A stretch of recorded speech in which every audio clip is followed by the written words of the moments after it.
From the corner of Munson and Civic Center Boulevard, welcome Fanatics to Menor Ice Arena for game number 41 of your Menor Icebreaker season. Tonight, the Icebreakers host in the Elmira Enforcers.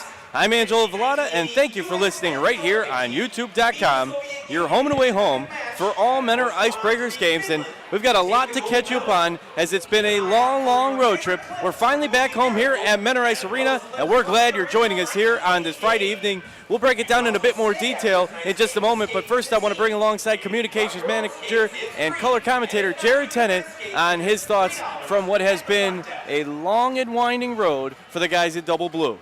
Yeah, and right now I don't know if there's a team in the league that needed to see home ice more than this Icebreakers team does. Obviously coming off the winless road trip, had a couple of just duds in there. 10-1 loss against Columbus, 7-2 against Port Huron, but then at the same time there's some reason for optimism. 4-3 loss they're coming off of against Port Huron. Really did not play a very bad game at all. I think they played pretty well. They got back into the game at the end after falling behind 3-0, and I think with a little bit of a new look roster, guys like Mark Steele, Dom Horvath shoring up the defense, I think there's a little bit of reason for optimism at this point, even though you've lost 9 in a row. But I think some of those roster changes definitely give you a little bit of hope moving forward. Yes, and we'll see what happens today. Icebreakers looking to avoid what will be the first double-digit losing streak in franchise history. And as we'll give you a few more details about that road trip now, it's been a wild road for the Icebreakers away from Menor Ice Arena. The Icebreakers' last home game was that epic thriller, a tough shootout loss in overtime to the Carolina Thunderbirds on January 26th. Since then, on January 31st, the Icebreakers fell to the Prowlers 4-2, with Richie Pinkowski, who had been playing really good of late, and Isaiah Crawford finding twine for Menor. The next night, the Prowlers won by a final of 9-2, with Stephen Fowler and Alex Morrow scoring for the guys in Double Blue. On Friday, February 7th, the Icebreakers traveled to Columbus and fell to the River Dragons 10-1. Pinkowski was the lone goal scorer for Menor. The next night, the red-hot River Dragons won by a final score of 7-3, and Josh Newberg, one of those new players Jared was talking about, scored his first goal as an Icebreaker, while Morrow and Declan Conway each added a goal as well. Menor went back up to McMorran Arena on Valentine's Day and fell to Port Huron 7-2, despite leading 2-1 early on goals by Stepan Jurovic and Stephen Fowler. Finally, on Saturday, February 15th, the Icebreakers gave a valiant effort, losing 4-3 to Port Huron, with goals scored by Stephen Fowler, Yuri Pashtuka, and Dominic Horvath, another one of the new players, the St. John's High School native from Toledo. And Horvath, that was his first goal of his FPHL career. All things said, the Icebreakers have dropped 14 of their last 15, and over that stretch have been outscored 56-19. Of course, ending the road trip on a positive note, only falling to Port Huron 4-3. But we will see what will come from tonight. Now, another thing, a personal good note, although he will be out tonight with an injury, Painesville, Ohio native Declan Conway has tied the record for most points in a Icebreaker season, and with one more point, he can become the all-time, he has the lead in points per season, topping Mark Esri's 51 last year. Conway has 52 points this season, but he's 1 point away from becoming the all-time Icebreakers leading scorer with 73 points right now at a 72-72 tie with Mark Esri. And speaking of Mark Esri, Jared, we're going to be seeing Mark, which we saw him the last time we were here, except he will be wearing white and neon green today as part of one of a few transactions the Icebreakers made over the last month. I think it's a little bit of a bittersweet feeling. Obviously, you're happy for Mark getting to go to a team that's really in the thick of things in terms of the race for the, competing for a Commissioner's Cup. But at the same time, you feel like that's kind of, it's a player that we developed. He's been here since the very beginning. But, good for Mark. Good luck to him tonight. The Icebreakers have made 3 transactions since we've last seen them. On February 4th, the Icebreakers traded the rights of John Butita to the Delaware Thunder for the rights of Igor Kotsikov. Then 2 days later on the 6th, they traded Mark Esri to these Elmira Enforcers for Dominic Horvath and Jack Chudley. And then on the 11th, they traded the rights for Kotsikov and Jackson Tucker to the Rumblebees for new defenseman Mark Steele. And Mark Steele at 6'3" is the tallest position player now on the team. Jordan Brandt comes in at 6'4", the Onway, Alberta, Canada native, but he is in between the pipes for Menor. So Mark Steele adds some necessary size back there in the defensive zone for the Icebreakers. That trade for Mark Steele was the 13th in franchise history, and now the Icebreakers, in those 13 trades, have traded with 8 of the other 9 FPHL teams. The lone team that the Icebreakers haven't made a deal with so far is the first place Danbury Hat Tricks. So, Jared, with Mark Steele joining the fold, along with a few others we'll get to momentarily, how big of a key is that to just finally get a big body out there to help protect the net, which has been a bit of a problem for Menor? I know Mark Steele's a player they've been targeting for a long time, and they were finally able to swing a deal for him. I think just having that big body back there is huge for the goaltenders. You know, Frankie McClendon and Jordan Brandt, they both struggled on that road trip. You look at their splits on the home against the road. McClendon, 926 save percentage on home ice, 870 on the road. Jordan Brandt, 912 on home ice, down to 844 on the road. So I think, you know, having those big defensemen in front of you really helps you out as a goaltender. We're going to take a look at the starting lineups. First, Jared will bring you the guys in neon green and white, the Elmira Enforcers starting line. In goal tonight for the Enforcers is Joe Young, left wing Andrew Harrison, right wing Mark Essery, the former Icebreaker, and centering that line is Brendan Hussey. Left defenseman for Elmira, Glenn Patterson, and on the right side, Kyler Matthews.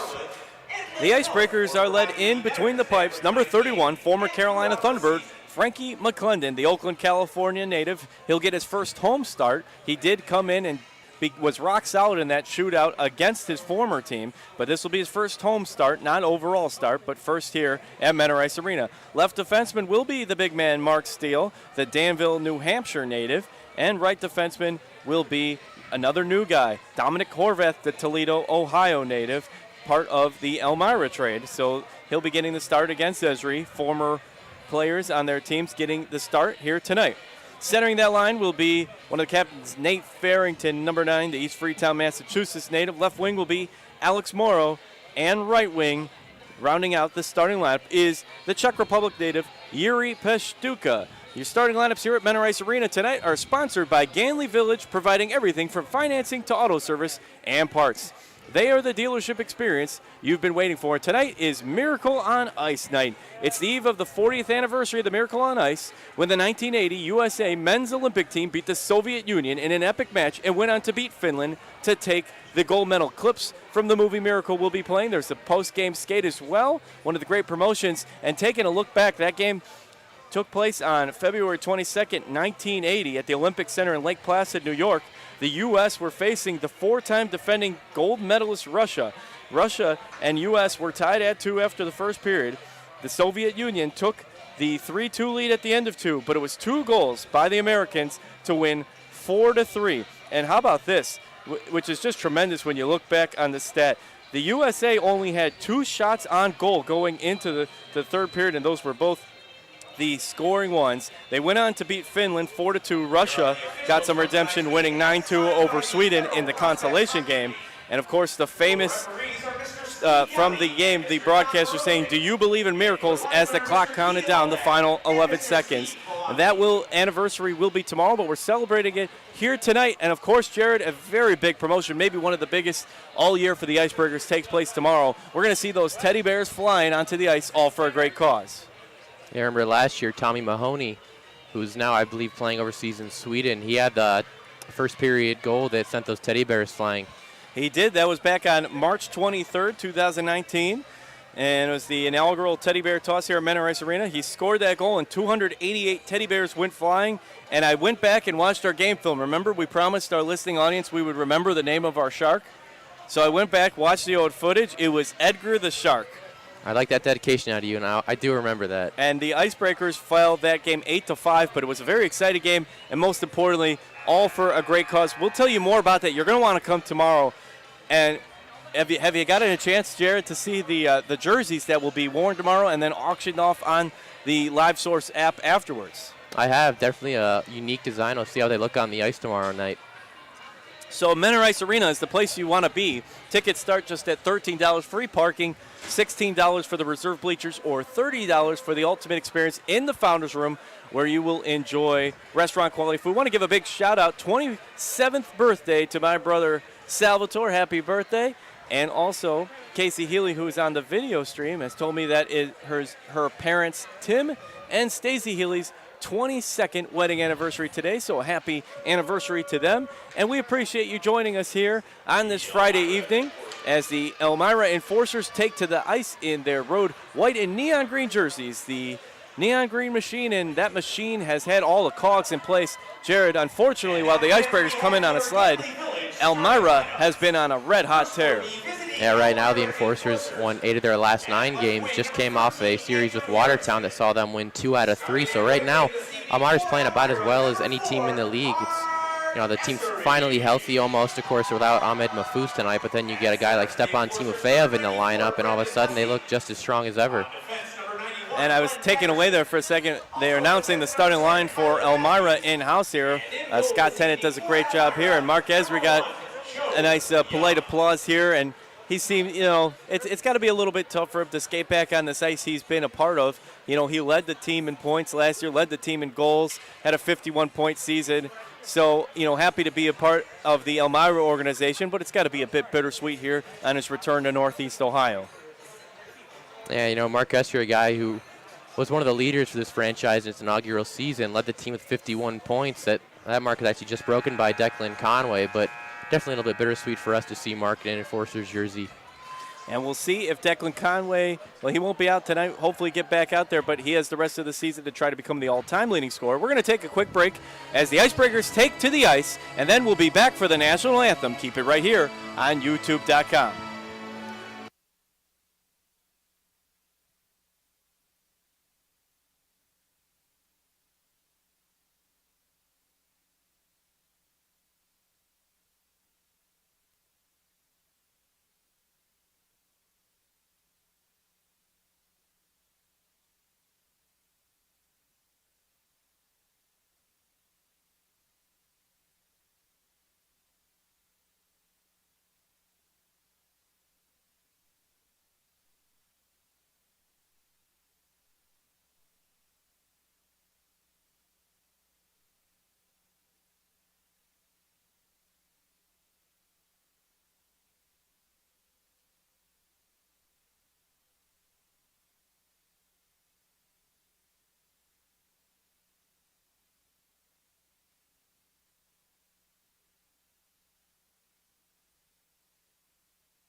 And join the players, coaches, and staff in removing your caps as Nikki Davis honors the United States of America, those who are serving and those who have served, with the singing of our national anthem. Nikki has sung for the Lake County Captains for several seasons, and we're happy to have her here with us tonight as she performs the Star-Spangled Banner.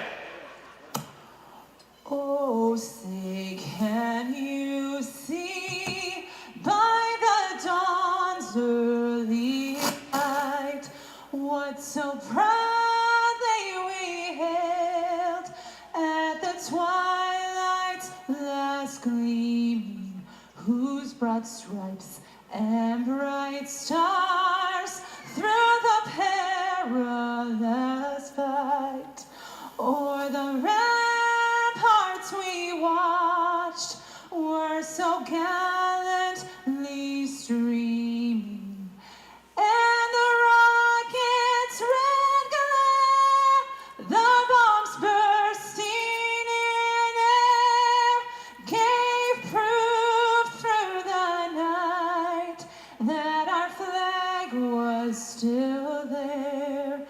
Oh, say does that star-spangled banner yet wave o'er the land of the free and the home of the brave?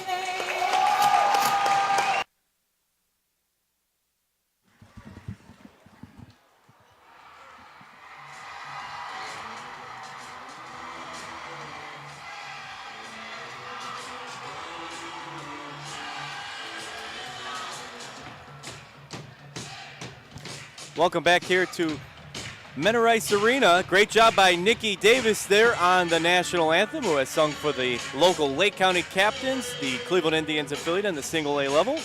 As we get set to roll here, the Neon Green Machine, the Elmira Enforcers, in town for a 2-game series, coming in at 22, 13, 2-3, good for 73 points, a 608 winning percentage, and second place in the Eastern Division, 4th overall in the FPHL. They will be moving left to right on the ice in their road white and green jerseys with neon green numbers. Oppose them, moving right to left, will be the Menor Icebreakers in their double blue, dark blue jerseys, light blue trim, and white numbers. They'll move right to left, coming in at 14, 23, 0-3, good for 45 points, a 385 win percentage, 4th in the Eastern Division, still qualifying for the playoffs, and 8th overall in the FPHL. A nice nod there from Nate Farrington and Mark Esri, who helped anchor this team the past 2 seasons. Morrow goes over, and a nice little friendly tap on the shoulder to Esri's there. So great camaraderie from a guy who's been a major part of the organization the last year and a half. 20 minutes are on the clock, and we welcome you in here to Menor Ice Arena for hopefully a great weekend of hockey. So, puck is getting set to drop. It'll be Hussey and Farrington on that, and the Icebreakers win it. We're underway from Menor Ice Arena. Elmira tips that one forward into the neutral zone. Morrow bobbles it off the edge of his stick. He's feeling the pressure from former teammate Esri, who applies the quick forecheck there and goes to board up former teammates. Well, actually never played with Dominic Horvath, didn't play against him either, because this is the first meeting against Elmira, so he doesn't know Dominic Horvath very well. And Morrow now chases after, trying to get that one out of the defensive zone for Menor. But Mark Esri, who's said his name quite a bit so far, he's in on the mix, applying the forecheck here, very used to the ice here. 19:22 remaining. And it is Dominic Horvath, one of the newcomers from Toledo, Ohio, trying to push that one forward into the neutral zone. He'll find Alex Morrow, but the numbers are in favor of the neon green and white here. And Zach Peace will flip that one, dump it down into the zone. First meeting between the two teams, not just here at Menor Ice Arena, but of the season. And a quick whistle there at 18:59. Fans head over to the Shark Tank, which is located. A quick start here for the Enforcers, just over a minute into this game. They've been controlling through the first shift so far. Mark Esri made a couple of nice plays to keep the puck in the zone. Elmira already rattled off 2 shots on goal thus far. And this face-off will be taking place down in the right circle in front of Frankie McClendon, again getting his first home start here for the Icebreakers, traded over at the end of January from Carolina. Gino Mini now, former Battle Creek Rumblebee. We have seen Gino Mini, but he was wearing yellow and black, not neon green and white when we saw him. Tim Perks centering the line now for the Icebreakers. They tried to feed it up, and Danik loses control of the puck. It is taken there by Stepan Timofeyev. And now he'll cycle behind the net, trying to work it to the slot. Good close out there by the Oxford, Michigan native, Tim Perks. Perks will flip it into the air, but it goes off of a nice Elmira skate. Perks able to get it up to Fowler. Fowler to Nada. Nada, with a physical presence, tries to make his way past Minnie, the Richmond, Michigan native, who we talked about, former Rumblebee, but it's pushed back now. Fowler takes it from his man, winds up, gloves it back down, but nobody there for the rebound, and Elmira is able to work it into the neutral zone. They work that one up to Hudson Michelaus. And they'll lose control of the puck down here. Elmira will chase that one down in their own defensive zone. JT Walters will be the man to get there, the San Diego, California native.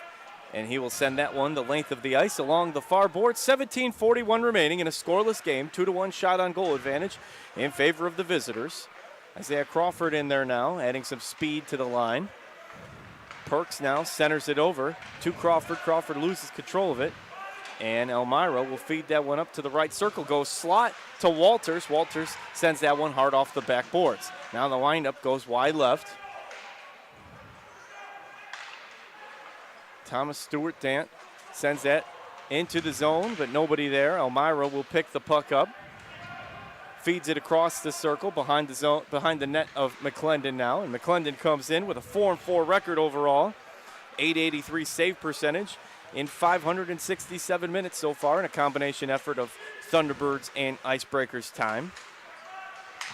Now the feed up to Andrew Harrison, the Ontario native. Sends that one hard off the pads, deflects it to the air off McClendon.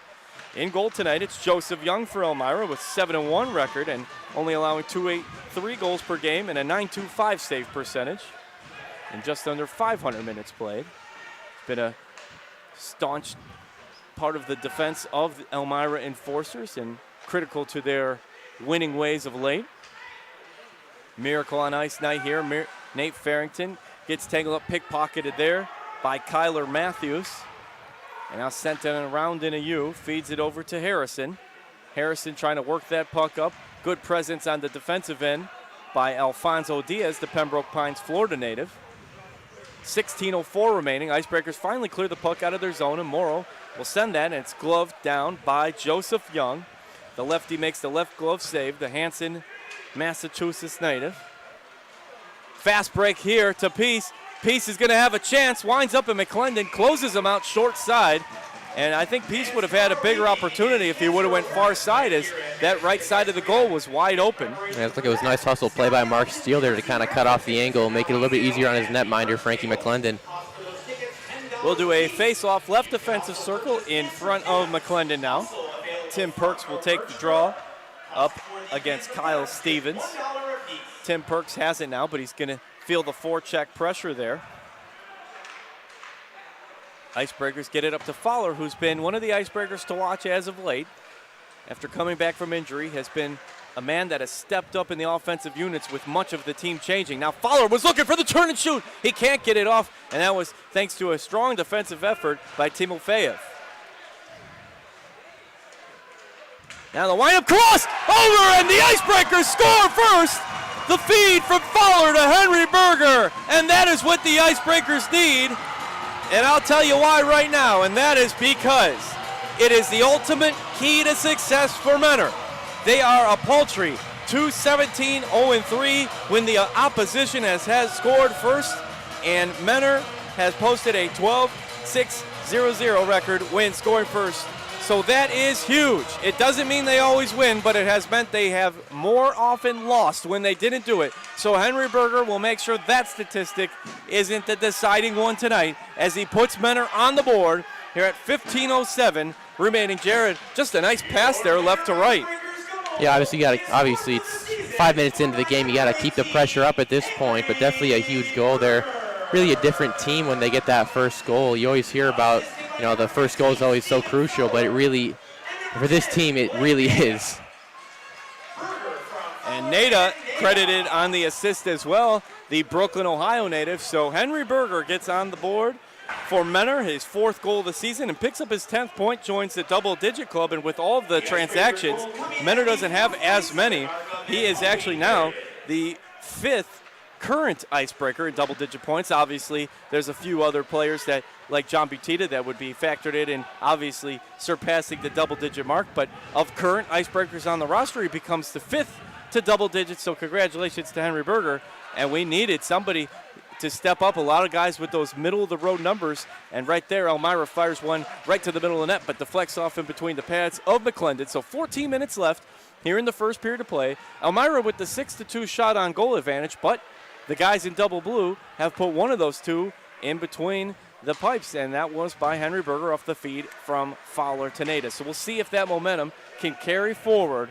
But, Jared, that is a welcome sign to see as we return home here today. Yeah, with Yuri Pastuka playing forward tonight, Henry Berger kind of slots into that #1 defenseman role, and early returns are looking pretty good on that. Diaz to Farrington across the blue line. Look to get it to Morrow. He gets tangled up there with Tyler Urich.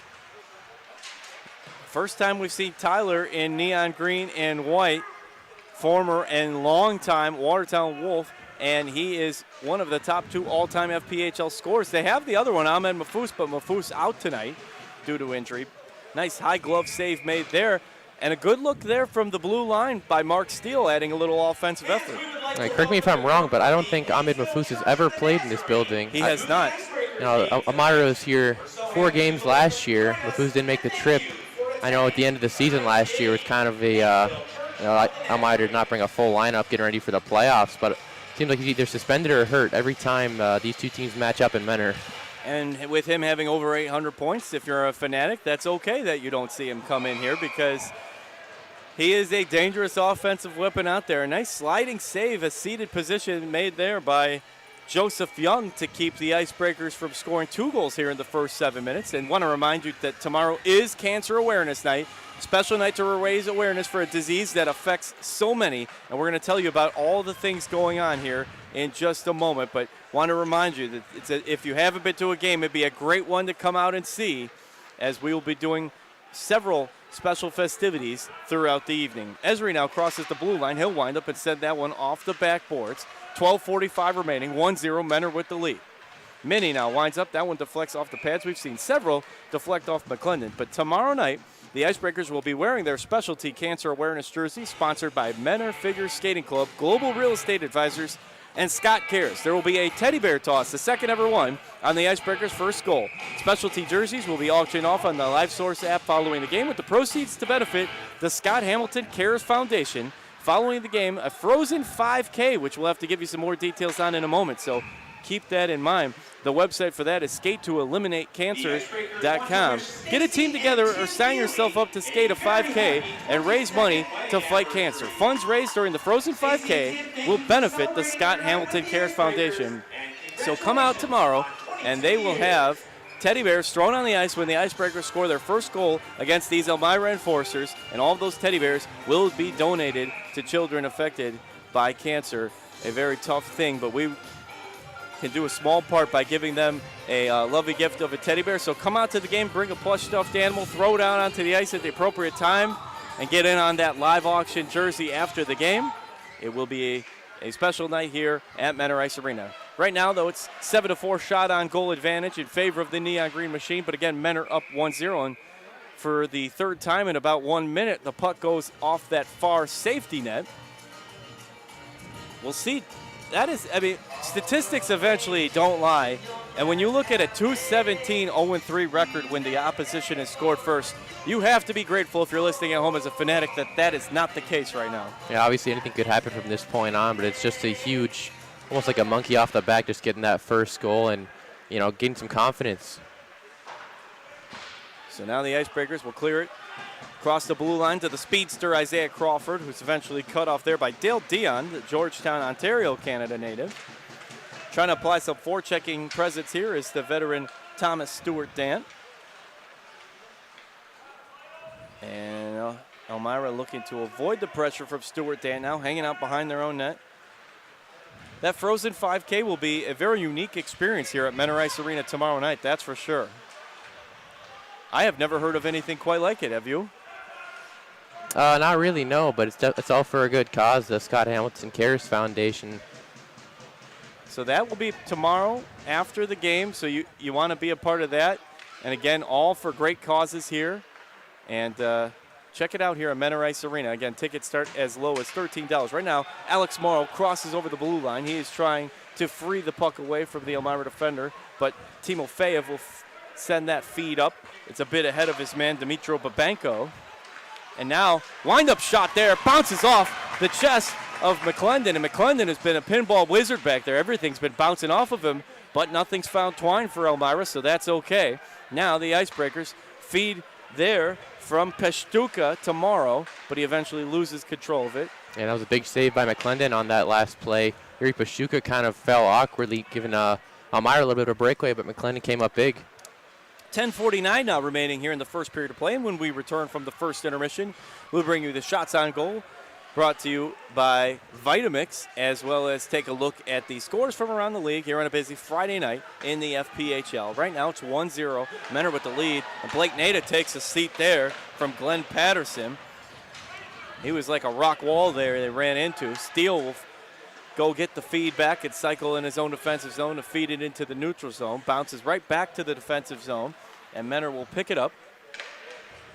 Working it right to left to Tim Perks. Perks flips it in the air. Glove down by Fowler. Fowler winds up, shoots, deflected, and a nice save recovery made there by Joe Young and Fowler there. Wow, he gloved that puck down and instantly sent a laser at Joseph Young. The Icebreakers have not had a ton of chances so far in this game through the first 10 minutes, being outshot 8-6, but they've made those 6 shots really count. I think they've gotten a couple of good scoring chances already on Joe Young. Want to thank our great sound crew, Larry Rummel, Al Moon, and Lawrence Rummel. Always do a fine job here at Menor Ice Arena for all the fanatics. 8-6 shot on goal advantage in favor of Elmira, and now it is Andrew Harrison bouncing that one off the backboards. Elmira regains control of the puck, trying to get it to the blue line to Matthews, but he was covered, and the Icebreakers will take it on the other side.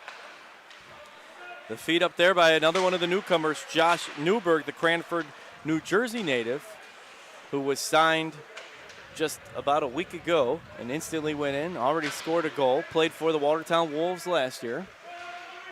Stuart Dant trying to keep it down here. Elmira will win that puck. Feeds it up to Urich. Urich now across the blue line. Gets away from Harrison, and the Icebreakers will cross it over in their own zone. 9:15 remaining.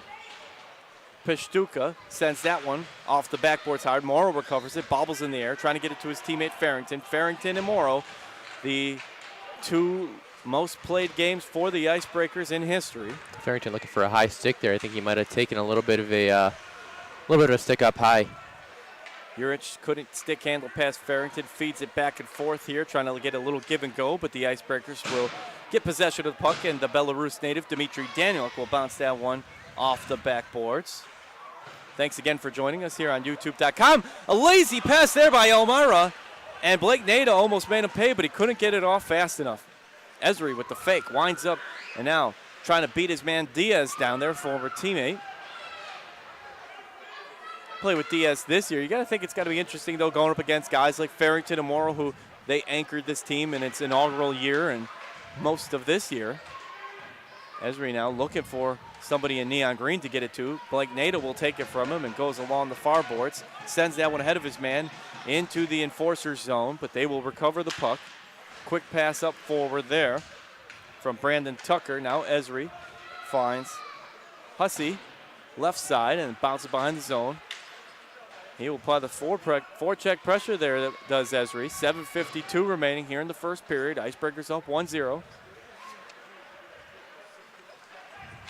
And now Henry Berger, who has the Icebreaker goal, sends it up. That one goes a little out of the reach of Tim Perks.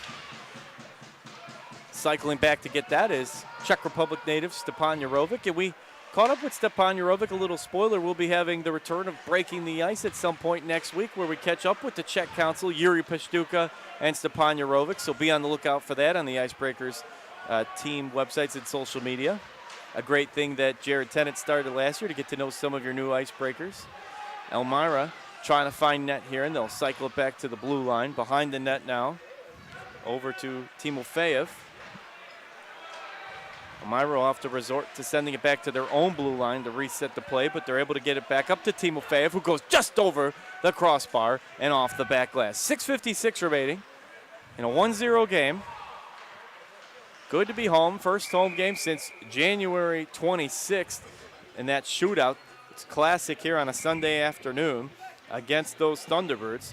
Want to thank our off-ice officials, Scott Tennant, Greg Butala, Greg Kopp, Fred Hayer, Russell Ralla, Joe Knight, Brandon Cottis, and Daniel Savitz. Taylor Ruyer on game day operations. Frank Schmidt, operations intern through Menor High School Business Program. Jared Tennant alongside me on color commentary and communications manager. And video streams, Casey Healy, intern through the Auburn Career Center Interactive Multimedia Technology Program. So it's 1-0 Icebreakers, and in this break we got trivia time here at Menor Ice Arena. Always a lot of fun things going on. I want to tell you, if you're looking for the ultimate Icebreakers experience, purchase tickets for our Founders Room and enjoy restaurant quality food, as well as a chance to meet head coach Ian Duncan and Icebreakers players at each and every home game. Tickets start at just $30 and are available at MenorIcebreakers.com or call 440-290-8502. And something to keep in mind, there's 7 more home games. Great time to put to use the 7-pack flex package of tickets. You'll save money and you'll get to see all the remaining Icebreakers home games. Go to MenorIcebreakers.com. And the preferred restaurant of Menor Icebreakers, Spuddy's Tavern, located in Menor on the Lake, will give fans 10% off their bill after Icebreakers home games when you bring in your ticket stub. So, Jared, how have you thought a lot of these new guys have joined the fold so far for Menor and what you've seen in the opening period? I think it's been pretty positive so far all around. You like to see Josh Newberg getting on the score sheet. Dominic Horvath obviously getting his first pro goal. Mark Steele's been playing some pretty good defense back there. And, you look at Frankie McClendon as well, who's been with the team for a few weeks now. Had a couple of tough games on the road trip, but overall he's been solid. I think he's really taking advantage of having that chance to be a featured goalie. And, of course, Amin Mahfouz is a very talented player, best scorer in FPHL history. Missing him is a tough thing. But at the same time, this Elmira team, with or without him, is on an absolute roll. So to be playing this well against such a competitive and hot team right now is a good sign for Fanatics. Breadbasket save made there by Frankie McClendon. You get the depth as well on this Enforcers team. I mean, there's not really any dead weight on their roster. Mark Esser, Dale Dion, Andrew Harrison, those are guys that are 20-plus point scorers. They'd be the second, third, and fourth leading scorers on the Icebreakers roster right now, and they're kind of buried on Elmira's depth chart just because of, the depth that they have this season. 7 double-digit goal scorers with Elmira, and then several knocking on the door of that number. Right now, though, held at 1-0 here in the first period, 6:20 remaining. Diaz will cycle back to get that one. He'll feed it over to Dmitry Daniluk. Long pass from him, retrieved by Glenn Patterson. And Enforcers do have the 10-6 shot on goal advantage, but Menor again with the 1-0 lead. Wind-up shot there and a nice left glove save, but it sneaks in past him. And the net comes off, I believe, afterwards. So what happened there was McClendon made the left glove save, but he sort of dropped it down in play, and it was just tipped behind him. Then the net came off, so the goal should stand for Elmira, but that was tough because right after McClendon made that nice play, a little bit of an errant play there and a capitalization by Elmira. They will make you pay on those type of mistakes. I think the puck just kind of trickled through McClendon's pads that time. Looked like he lost track of it, and Elmira able to capitalize and tie this game up. 5:59 left in the first period. So the Enforcers strike and tie things up. Menor still with the first goal scored, and they make it 1-1. We'll get the official scoring line there for you in just a moment as the teams get ready to take the draw from center ice. About 10 minutes after the Icebreakers score, and Elmira has knotted things up all at one. Enforcers goal, his 23rd of the season, scored by number 27, Hudson Michaelis. And it's Hudson Michaelis who gets the goal for Elmira. By number 13, Andrew Harrison, and number 22, Tyler Jurich. Michaelis from Harrison and Jurich. Harrison and Jurich on the double assist, and just like that, Elmira has tied it all up. Esri there trying to look for the rebound and make it 2 in a row, and all of a sudden Elmira's over doubled up on shots on goal, 13-6 in that, and 1-1 on the scoreboard as we are rolling here in the first period of play. Icebreakers work it into the neutral zone. Farrington now, he's got several Enforcers to deal with there, and it will have to settle for going back to the defensive zone to teammate Blake Nada. Nada will smartly work that over to the right side. Farrington trying to make his way through traffic there, but it's all neon green lights that he sees, and Elmira turns it around, crosses neutral zone, feed up to Esri. Esri crosses the blue line, wind up. Nice skate save made there by the Icebreakers. Dominic Horvath, new number 11 on the team, and Toledo, Ohio native. 4:40 remaining here in the first period. Elmira hanging out now in the zone of Menor. Esri on the follow-up. That bounces off of an Icebreaker stick as they are on the change. Nada crosses over. He's got Tim Perks with him, but the deflection there made by Dale Dion, and the Enforcers on the counter. Wind up. They'll try to dump that down, and a hard body there from Blake Nada to Dimitro Babenko, who knocks him right onto that left circle. And Menor quickly gets it into the zone. Perks tries to stick handle past his man. Nobody home to get it to. He'll finally find someone right blue line. That's Alfonso Diaz. But reaching over just to pick it up is Joseph Young. Want to thank a few of our sponsors: Marco's Pizza, Kemp LLC, Conway Land Title, Toe Drag Apparel, CSP Insurance, Wingate by Wyndham Hotel, Market Street Family Restaurant, Global Real Estate Advisors, Spuddy's Tavern, Vitamix, Homelight, an online real estate company, Lake Erie Marine Sales, Mosaic Properties LLC, Stadium Grill, and Preston Products. Also want to thank Bethlehem Christmas Lights Park, Cana Winery, Habco Tool Development, McGarry & Sons, and Nova Southeastern University. We'll tell you the rest of our sponsors momentarily, but right now it's Timofeyev crossing over, trying to work his way into that left circle. He skates all the way in and around, and a nice sliding shuffle save made there by McClendon. And Timofeyev played it perfectly, but McClendon countered him with a perfect parallel. I think you saw right there why Stepan Timofeyev has played 33 games in the SPHL this year, and why he may not last a season in Elmira, because he's just such a great offensive talent. You know, I don't want to say he's too good for this league, but you wouldn't be surprised to see him get another chance pretty soon in the SPHL. Icing the call against Menor, and he was, if I'm not mistaken, the Rookie of the Year last year for the Enforcers. So 3:31 remaining now. Also want to thank Auburn Career Center, Menor Ice Arena, Fitness First, Ganley Village Automotive, JD Cleaners, and Burger IM, the rest of our great corporate sponsors. Looking for a draw here. They're going to switch out. Newcomer Josh Newberg and Stuart Dant will join that right circle in front of Young in the Elmira net. And the Woos are back here at Menor Ice Arena. Good to hear. And Newberg almost found Twine there, but it takes a deflection off of the pads. That one flies high into the air like a flipping quarter. Elmira will retrieve it. Cross blue line now, Hudson Michaelis. And he is looking for a teammate to get it to. Behind the net now, avoiding the forecheck. That's Mark Steele. Wearing the number 23 for Menor now. Stuck in that near corner, trying to work their way out. And now finally, Menor finds Crawford. Crawford's got one man to beat. That's Dale Dion, who bodies him up. Help out there from Josh Newberg. Newberg was looking to get it to the slot, but instead, Urich picked up the pass, and nice read there by the veteran. And he knows where to be. That's definitely for sure, both offensively and defensively. There's a reason he's the second all-time leading scorer in FPHL history. And it's hard to believe that they've aligned. I know they're not on the ice tonight, but it's hard to believe they've aligned the top two scorers of all time on one current team. Yeah, it is pretty crazy to think about. Of course, those two players tied right now are Jurich with that assist is now all alone, I believe, is the league's leading scorer. But it's really about as dynamic of a duo as you can possibly have in this league. Urich within a very impressive 35, 37, 72 scoring line. Mafus had 71 points. He was the man tied with him, obviously not playing a 23, 48, 71 scoring line. That is, I mean, that's 143 points just between the two guys this year. There's a reason they've got those career accolades. Luckily for Fanatics, we'll just have to deal with Urich, but of course, not just Urich, just not Mafus, as we talked about 7 Enforcers in double-digit goal score. 2:08 only remaining here in the first period of play. Again, when we return from the Labatt Blue first intermission, we will bring you the Vitamix saves of the period, as well as take a look at the out-of-town scoreboard in the FPHL. And we appreciate you listening to us here on this Friday. Good to be back on a home broadcast. Elmira now hanging out in the zone of Menor.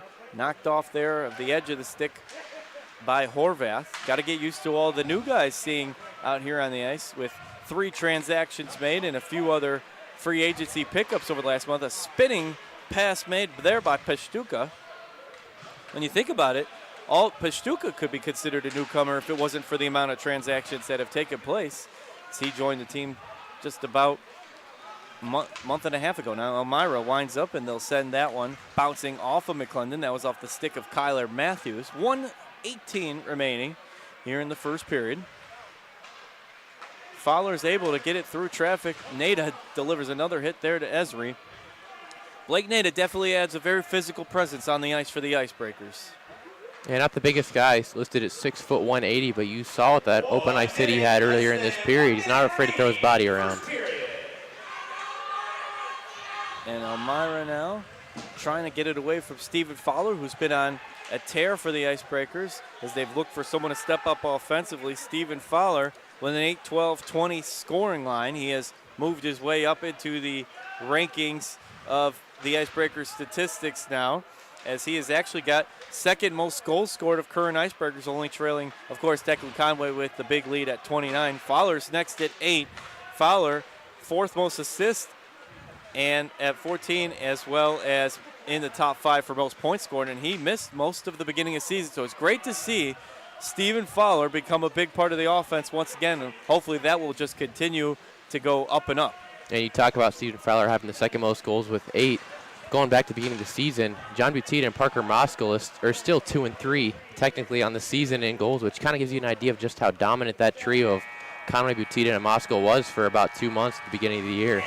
I would say that trio was right up there with any other team's trio that they have currently assembled. We talk about how Port Huron has it and Elmira has it, and I would say that trio was just up there. But, of course, you have to move on. You have to move forward, and that's what we're looking for is guys like Stephen Fowler to step up and continue what he started last year. Fowler, of course, has so many of the first in Icebreakers history. He's knocked in the first shootout goal, the first shorthanded goal. He's been a man that stepped up when we needed, and we're going to need a lot more of it. As we go to the second period with a 1-1 score, of course, the Icebreakers scored first, and that was off the stick of Henry Berger, but Elmira responded about 10 minutes later, 1-1. Momentum-wise right now, where would you put that on the scales as we go into the second period? Obviously, you got to probably say it's a little bit tilted in Elmira's favor, leading shots on goal 16-7, getting that late goal to tie things up, but really not a bad period overall for the Icebreakers defensively. Well, we're going to take a quick break. When we come back, we will bring you the saves of the period brought to you by Vitamix, as well as the look at the out-of-town scoreboard, and, of course, 40 more minutes at least of hockey in a 1-1 game. It's the Enforcers 1, Icebreakers 1. Keep it here on YouTube.com.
Welcome back here to Menor Ice Arena, where it's all tied up at 1. Enforcers and Icebreakers. 16-7, the shot on goal advantage in favor of Elmira. I want to give a big happy 27th birthday shout out to my brother Salvatore Lissi. He's actually enjoying the game from the Founders Room, where you can too get the ultimate Icebreakers experience. And he's having a good birthday up there, watching the Icebreakers play very competitively against Elmira. So again, happy birthday to Sal. And in a moment, we'll bring you the out-of-town scoreboard. The saves of the period brought to you by Vitamix. As always, they are fueling you from practice to game day. Our blenders help you fuel your performance and feed your life.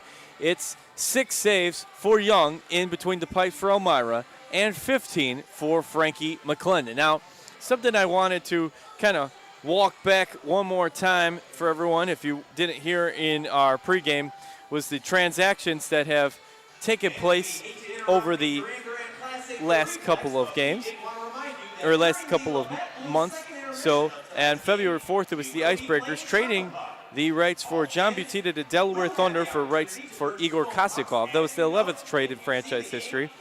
And then it was Mark Esri getting traded to these Elmira Enforcers for Dominic Horvath, who's out on the ice tonight, and Jack Chudley on the 6th. The 12th trade and the 13th trade rolled through on February 11th when the Icebreakers traded the rights for Kosikov and Jackson Tucker for some size on defense to the Battle Creek Rumblebees, and received Mark Steele, who's been out there tonight, and he's been a nice part of the defensive unit, as well as got off a couple shots from the blue line as well. I want to remind you, tonight's Miracle on Ice night, it was Team USA beating Russia 4-3 on February 22nd, 1980 from Olympic Center in Lake Placid, New York. But tomorrow night, very important night in Icebreakers promotions, as it is Cancer Awareness Night, a disease that affects so many. The Icebreakers will be wearing their specialty Cancer Awareness Night jerseys. Yeah, we'd like to cancel cancer. Sponsored by the Menor Figure Skating Club, Global Real Estate Advisors, and Scott Cares. There'll be a teddy bear toss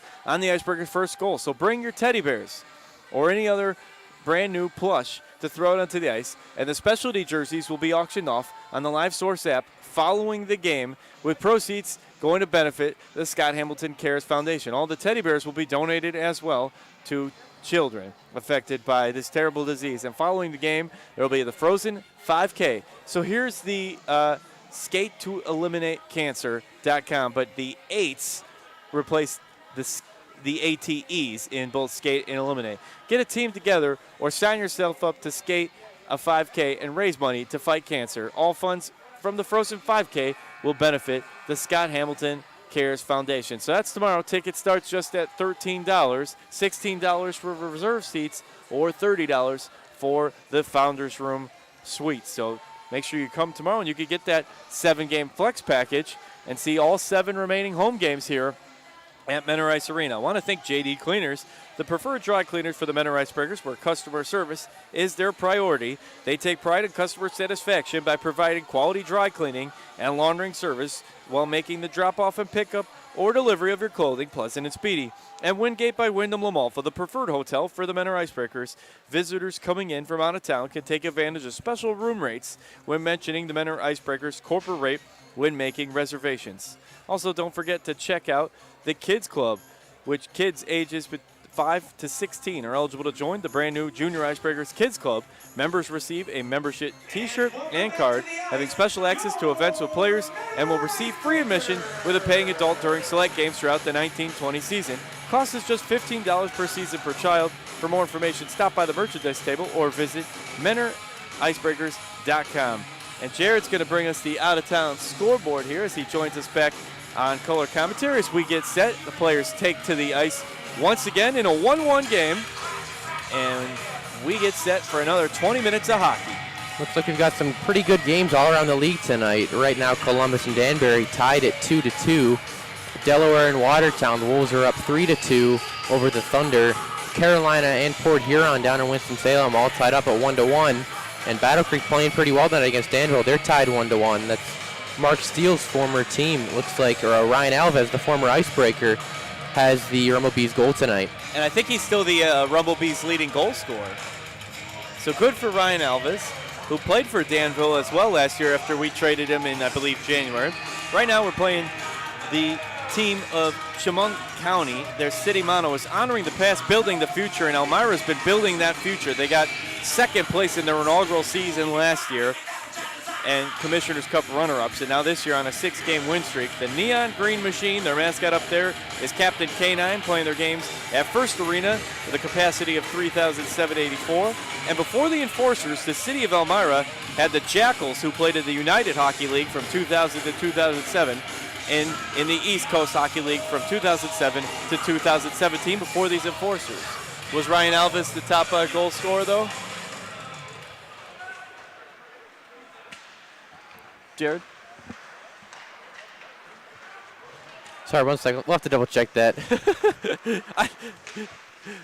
I thought I didn't know what happened there for a second. I was deep in thought. That one's on me. You were very deep in thought. It's okay. We appreciate deep thoughts here. No problem. 19:40 remaining here at the second period of play. The teams have swapped sides on the ice. And the Icebreakers in their double blue, dark blue jerseys with light blue trim and white numbers will move left to right. The Elmira Enforcers in their road white jerseys with neon green numbers will move right to left. 19:23 on the clock in a 1-1 game. They battle for control of that puck on the far boards. Peshtuka looks to get it at blue line, but Patterson will get there first, and he will get it up to Hudson Michaelis, the Ontario native from Cambridge. Morrow now sends that puck down off the backboard. Nope, gets deflected off the stick there of Dale Dion. Dion will get the feed forward to Timofeyev. Wind up in the nice triangle of passing there, and he found Andrew Harrison at the top half of that right circle, and then the net fell off after, but just a nice trio of passes there, and Elmira, on their 17th shot on goal, 10 more than Menor, take the 2-1 lead. Yeah, not much you can do about that one for the Icebreakers. Just a beautiful passing play by the Enforcers. That's just the start they were looking for to the second period, now taking their first lead of the night at 2-1. Men are almost able to keep that lead. They were 11-3, 0-1 when leading after the first period, but it was a tie, so that statistic doesn't come into play. And right now, Elmira makes it 2 goals in a row. We've seen this before against some of the tough competition in the FPHL. A goal here and there by Menor, and then the opposition getting multiple goals. So this one comes at 18:55 remaining. Yeah, it's worth noting that the Icebreakers, the only period this season where they're outscoring the opposition is the first period, and then they're getting heavily outscored in the second period. It's 60-39 on the season, so we're seeing a little bit of that early on here where they just kind of falter in the second frame. So Andrew Harrison on the score, Timofeyev on the assist, and Dale Dion joins him on the double assist, and that's how Elmira will take the 2-1 lead. And that came quick, and that's a way to swing that momentum. We were talking about momentum was in the balance at the end of the first period, and the Enforcers captured that momentum right now. For Andrew Harrison, it is his 13th goal of the season with a 13-10-23 scoring line. Put a couple of points tonight for Andrew Harrison, the Ontario native. A lot of Canadians on the Enforcers roster. And if you're Coach Ian Duncan's squad here, who played at Bowling Green State University in Winnipeg, and Bowling Green celebrating their 50th year of hockey tonight, what do you tell your team now as, again, momentum has been fickle and left your team's side? Well, you hate to say it in a 2-1 game, but you just cannot let this get out of hand, obviously. You got to show some mental toughness here. You've had some really tough second periods over the last few weeks. You cannot let that happen here tonight against the Enforcers in a game that you're still very much in. And you can't forget, Stuart Dant tried to get it to the slot there, bounces back out, that Elmira was the Commissioner's Cup runner-ups last year in their inaugural season. These are the 2 expansion teams from the 18-19 season. Of course, 4 new teams this year in the league, in the ever-expanding league, with Bloomington coming next year and possibly some other teams. But Elmira had a heck of a first year in the league and looking to grow on that and try to bring the Commissioner's Cup home, which is a realistic possibility for the Neon Green Machine up there in New York. And now they have control of the puck. It's Esri with a backhand pass up to Brandon Tucker. Tucker takes a spill to the ice, and Dmitry Danieluk will come away with it. That one goes flying off the backboards and out of play. So 2-1 is the score.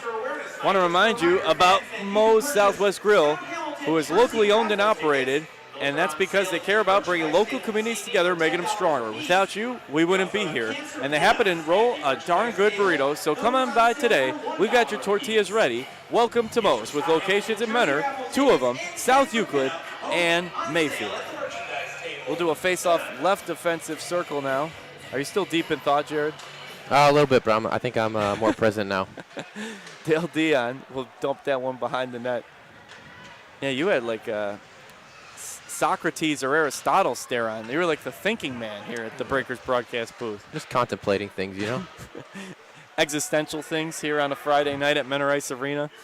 16:50 remaining here in the second period. That might be the first time the word existential was ever used on a hockey broadcast. I don't have an official stat on that, but you'll get on it, right, Jared? Oh, for sure. Nice hard board there behind Joseph Young and the Enforcers. Now, Farrington would have had a good look center there, but the pass went a little hard off the back of his stick, and Elmira now quick to try to feed it up to Harrison. Peshtuka will take control of the puck and dump it into the defensive zone, but a little volleying here. Swatting at it in midair there was Peshtuka. Good crowd on hand here of Fanatics at Menor Ice Arena. Back to their own defensive zone where Henry Berger, who has the lone icebreaker goal, will send that one over left to Mark Steele. Will take the board up there from Dimitro Babenko. And now Elmira, Michaelis, over to Juric. And Juric, that's dangerous. You left him hanging on the left side of the slot, and he went opposite right corner. And all of a sudden, 2 goals in the first under 5 minutes of play, and the Enforcers up 3-1. And this has been another issue for the Icebreakers. Obviously, a really beautiful goal by Juric on the backdoor pass, but these little strings of goals that the opposition puts together, and it really just decides the game. Right now at 3-1, you're still clinging on, but you cannot let this get any more out of hand than it already has. So that was from Michaelis to Juric, and they score just 3 exact minutes after the first goal came at 18:55 remaining. They put this one at 15:55, and all of a sudden, Elmira has scored 3 times now in the last 10 minutes, carrying over to the first period, whereas Menor has been held off the board since the 15-minute mark remaining of the first period. So momentum has definitely gone the way of the Elmira Enforcers. Also credited on that is Dimitro Babenko picking up the assist. For Juric, it's his another point on his total, now 73 on the year. And to put that into perspective, Declan Conway and Mark Esri are the 2 all-time leading scorers in Icebreakers history with 72, and Tyler Juric now picks up his 73rd point of the season. There is a reason why. That is nothing against Mark Esri or Declan Conway, but that is a fact for Juric, why he is the second most goals scored in the FPHL, and he will probably cross the 400 mark in his career. Would you say that's a safe bet? Yeah, I would say so at this point. I put my money on that. I know he's over 360. I'm not sure of his exact total number. We pulled it up on a previous broadcast, but he is definitely a very talented player. And he's got a lot of offensive weapons around him to feed it to him, and a lot of give-and-go opportunities. Right now it's 14-27, and Menor is looking for a golden opportunity. They are looking for a mini version of the Miracle on Ice as we celebrate that on the eve of tomorrow's anniversary of that U.S. over Soviet Union. As trailing 3-1, 2-goal lead is the most dangerous one in hockey, but Menor has not shown that they've been able to respond and rebound as much as they used to, or at least as of recent time. They're on that 9-game slide, and a lot of that's mental. That starts wearing on you. Yes, one was in overtime, so 6 just straight losses, but when you're on a bit of a slide like that, it starts getting in your head. Would you say that's a fair assumption? And it looks like they're kind of on their heels right now. Elmira really controlling play through the first 6 minutes of this period, but now going back to that Juric stat, looks like you got to update your notes there. Juric is at 427 points for his career, so you're a little bit behind. A little outdated there at the Angelo notes. That's why we got to have you around, Jared. You know, I mean, you pull out that big tome of factoids here, and Juric 427. Well, I would say 500's not out of his career reach then. So we'll just up the number for him. Yeah, I should say with 2 points tonight, he's at 429. 429. Wow, I know Mafus hit 800 earlier this year. And that's just an incredible number in the FPHL. I don't know if anyone will touch that one. Urich would have to play for quite some time. If anybody ever breaks that record, I'll be surprised. And Mafus is still playing, so it's not like he's retired and that number is stopped. So as long as he continues to add, another 71 points this season. 13-10 here. 21-10 shot on goal advantage in favor of Elmira, and almost went backdoor was Harrison, who's having a very nice night for the Enforcers. Picked up a couple of points so far. Elmira in the neutral zone now. That's Urich trying to send it up. They'll have to cycle it back. Blake Nada is working against his man Kyler Matthews, trying to forecheck here, and Menor looking to get a swing of momentum, looking to get that jolt of energy, adrenaline, and pull this one back. 3-2 is a whole different game. Right there, Michaelis will send a low breadbasket shot and save made there by Frankie McClendon. Icebreakers just trying to pull it all together. There's so many new faces on the roster, even just over the last couple of months. And even Frankie McClendon now has only been with the team since late January. So it's been a whirlwind of different things happening as Menor tries to pull it all together. Of course, the big call-up by Austin Rodebush to the Roanoke Rail Yard Dogs. And how about Rodebush has been pretty rock solid for Roanoke in his call-up. Yeah, at this point, I don't think the Icebreakers can count on Rodebush coming back anytime soon or really ever if he keeps this up. I'm sure he wants to continue his career and keep advancing up the ranks if he can. And good for Rhodey. He's doing a good job. He's a workhorse. And here's a little interesting thing I found, though, Jared. With Rodebush being called up, he would have passed the number most definitely with all these games being played. But because he got called up, he is tied with Derek Moser for most wins in between the pipes for an Icebreaker goalie with 11 career wins as an Icebreaker. Hopefully we can see either McClendon or Jordan Brandt getting near that over the last few weeks of the season, a few months of the season, I should say. Right now, McClendon at 4-4, Jordan Brandt at 3-8, 0-1. And 11:58 remaining now. Elmira will chase that puck down in their own defensive zone. Former Rumblebee Gio Mini will fend off the forecheck pressure from Blake Nada and Stephen Fowler. Now Elmira quick on the counter. Here comes Hussey. Hussey's got a man center. Oh, big windup and a miss there from Timofeyev. He was trying to slice that puck as a laser disc towards McClendon, and it would have been had he got it off, but couldn't get the puck or stick on puck there. And now the Icebreakers regain control. Diaz will send the long pass for the Fowler, but that one will float down into the zone as the Icebreakers more content to take the change right now.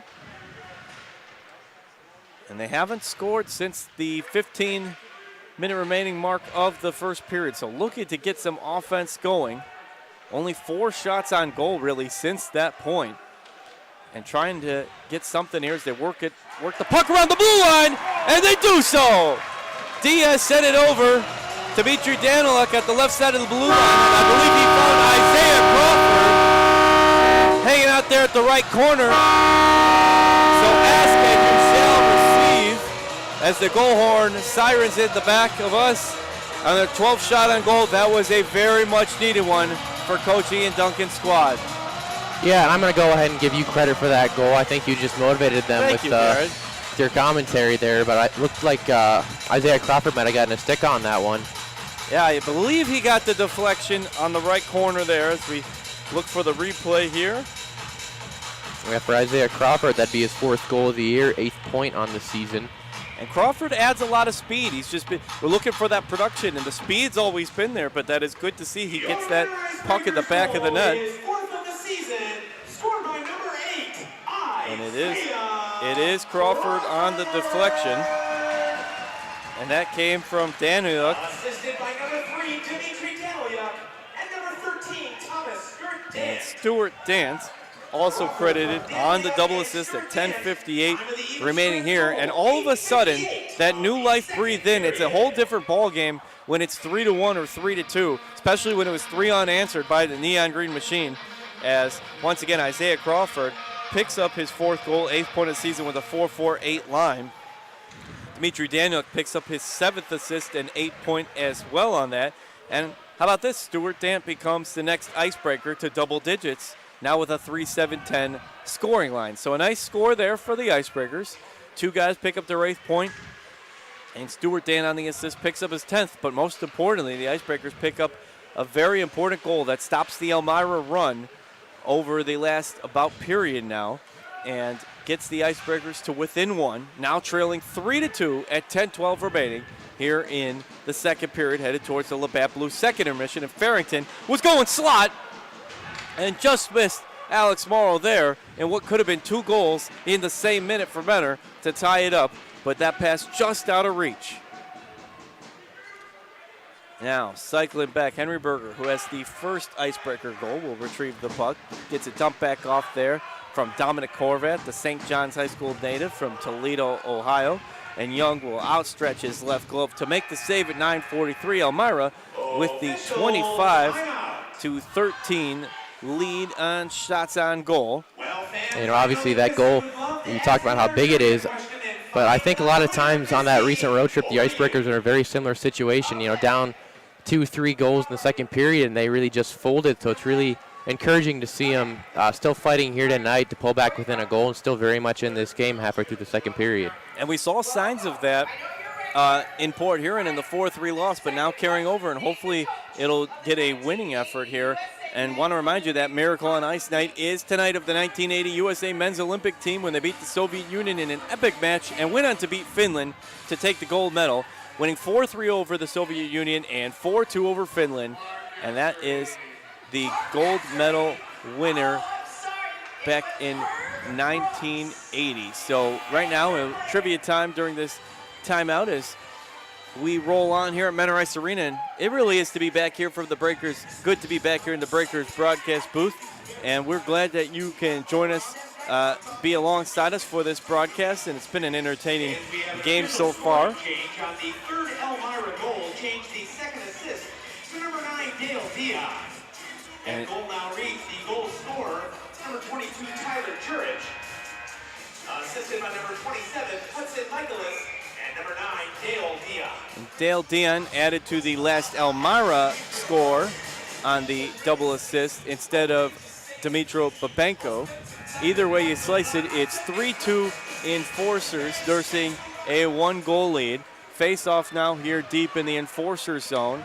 And you can tell a renewed sense of energy and excitement here for both the Fanatics and the guys in double blue. Nada, it's tangled up there with Zach Peason. They both slide down to the ice, back up to the feet now, and Dion able to avoid Fowler's forecheck and work it over the blue line. Babenko looks for the deflection there, slot to Timofeyev, and that one goes high above the crossbar. 9:16 remaining here in the second period of play. Dumped off to Dale Dion. Dion approaches the left circle. Wind up at a glove save made there by McClendon.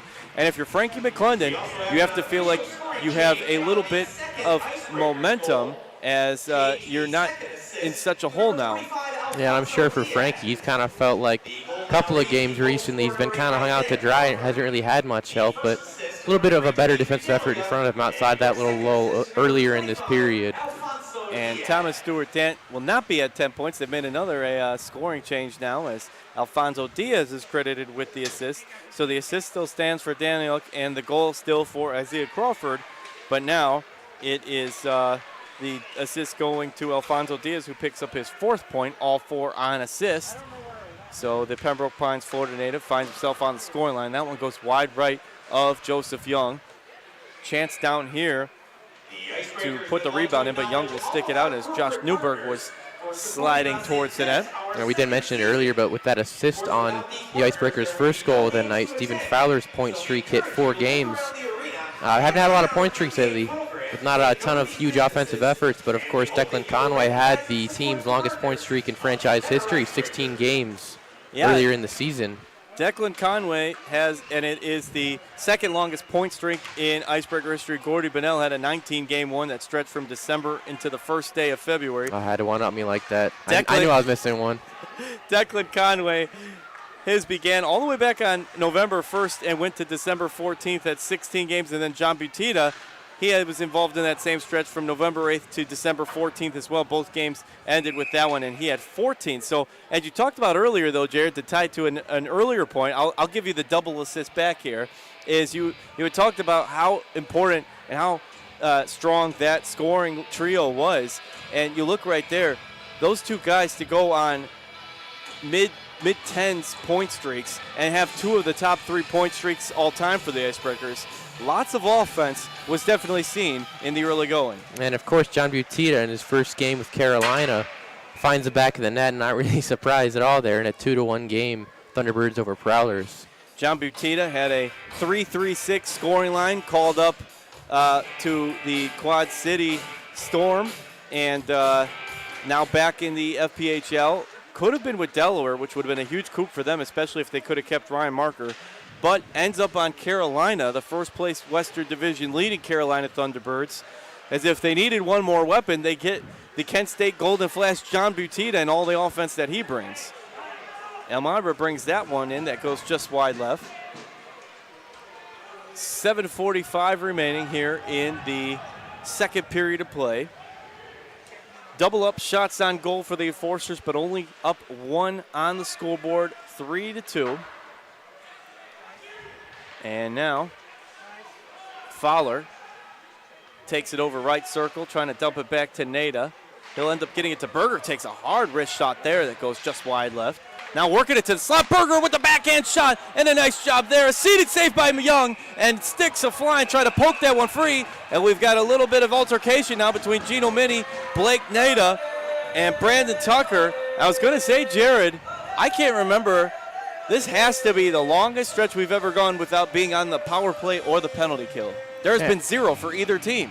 I was wondering that if that little altercation there resulted in any penalties, but it looks like both teams are headed back to their respective benches. 7:16 left. Oh, no. As I say that, Nada and Tucker for the Enforcers are headed to the box. Have you ever seen an Icebreaker game where neither team went to the box once? That's surprising, especially considering how physical these two teams were against each other last season. Elmira leading the all-time series 6-2-2-0 coming in. So 2 guys go to the box at the 6:17-minute mark here of the second period of play. And these are 2 of the top 3 most penalized teams in the Eastern Division. And we'll see what the official reading is on that. While we're waiting, we want to thank our off-ice officials, Scott Tennant, Greg Butala, Greg Kopp, Fred Hayer, Russ Arala, Joe Knight, Brandon Cottis, and Daniel Savitz. Taylor Ruyer on game day operations, Frank Schmidt, operations intern through Mentor High School's business program, Larry Rummel, Al Moon, Lawrence Rummel on the sound crew, Jared Tennant on communications manager and color commentary, and Casey Healy on the video stream, intern through the Auburn Career Center Interactive Multimedia Technology Program. Officials still sorting this one out. John Butita picks up a point in his first game at Carolina. Just signed earlier this week, as Delaware did not sign him after getting the rights to him in the trade with the Icebreakers. So really that trade didn't end up paying dividends for either team, because Igor Kotsikov is with Columbus, the rights to, and John Butita is with Carolina. Well, you could make the argument that because it eventually led to the Icebreakers getting Mark Steele, that technically they won the trade because they got a player out of it, and Delaware got nothing. Yeah, not that nothing came out of trade, but I was just thinking the rights between those 2 people, neither one is on that team. That one goes off the crossbar. So cross-checking is the call. You don't see the offsetting, or I shouldn't say offsetting, but 2 cross-checking calls on the same play against both teams. So we will play 4-on-4 hockey for the first time tonight. And that was the first time minutes have been put up on the board from our off-ice officials. It's been a very clean game up to that point, even with the couple of times where both teams sent someone physically to the ice, kind of just in the mix of play. That one goes off of the right pad there of McClendon. Elmira will cycle it back into their own defensive zone. Minute 7 left in 4-on-4 hockey. Thanks again for joining us here on YouTube.com. Kind of a bad time for the change there for Elmira, as Dale Dion was sort of in position to wind up and take a shot there, but he was in the middle of changing. Meanwhile, McClendon makes the glove save. So Frankie McClendon, 4-4 coming into tonight, and he has a 380 goals allowed per game, 271 saves coming in, and an 883 save percentage. And now that if he plays the full second period, he will cross the 600-minute mark and work this year for both the Thunderbirds and Icebreakers.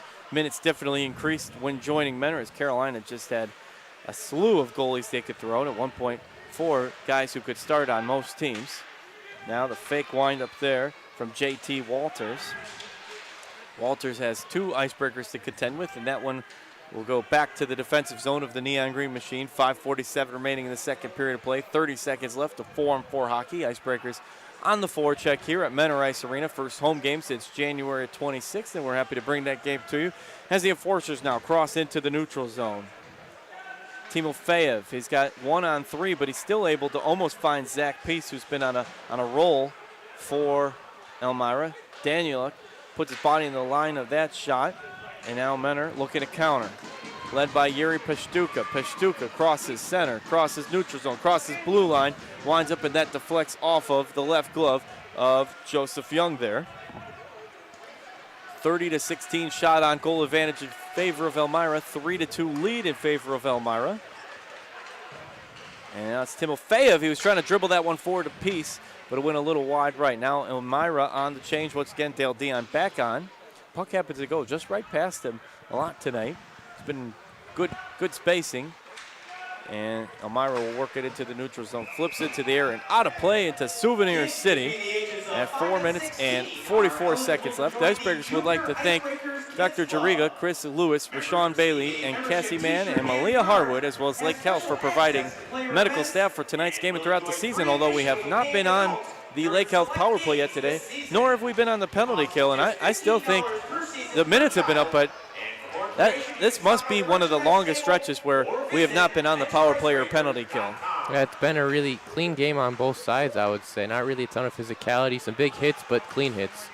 Maybe we haven't played Elmira in so long that any tensions between the two teams have had to dissipate, because we haven't played them since April of 2019. It's been 10 months now. And not a ton of bad blood, I don't think, at this point between these two teams. Division rivals, of course, but I think that might change here with 6 matchups coming up over the last, 15, 16 or so games of the season. And Hatham O'Aiden for the first time tonight. Haven't seen Hatham O'Aiden in a little while. That provides a little nice wrist shot. The former Port Huron Prowler with a 1-3-4 scoring line over 27 games total this season. Icebreakers have so many different guys that they can work into the rotation. It's just a matter of finding the official chemistry out there on the ice.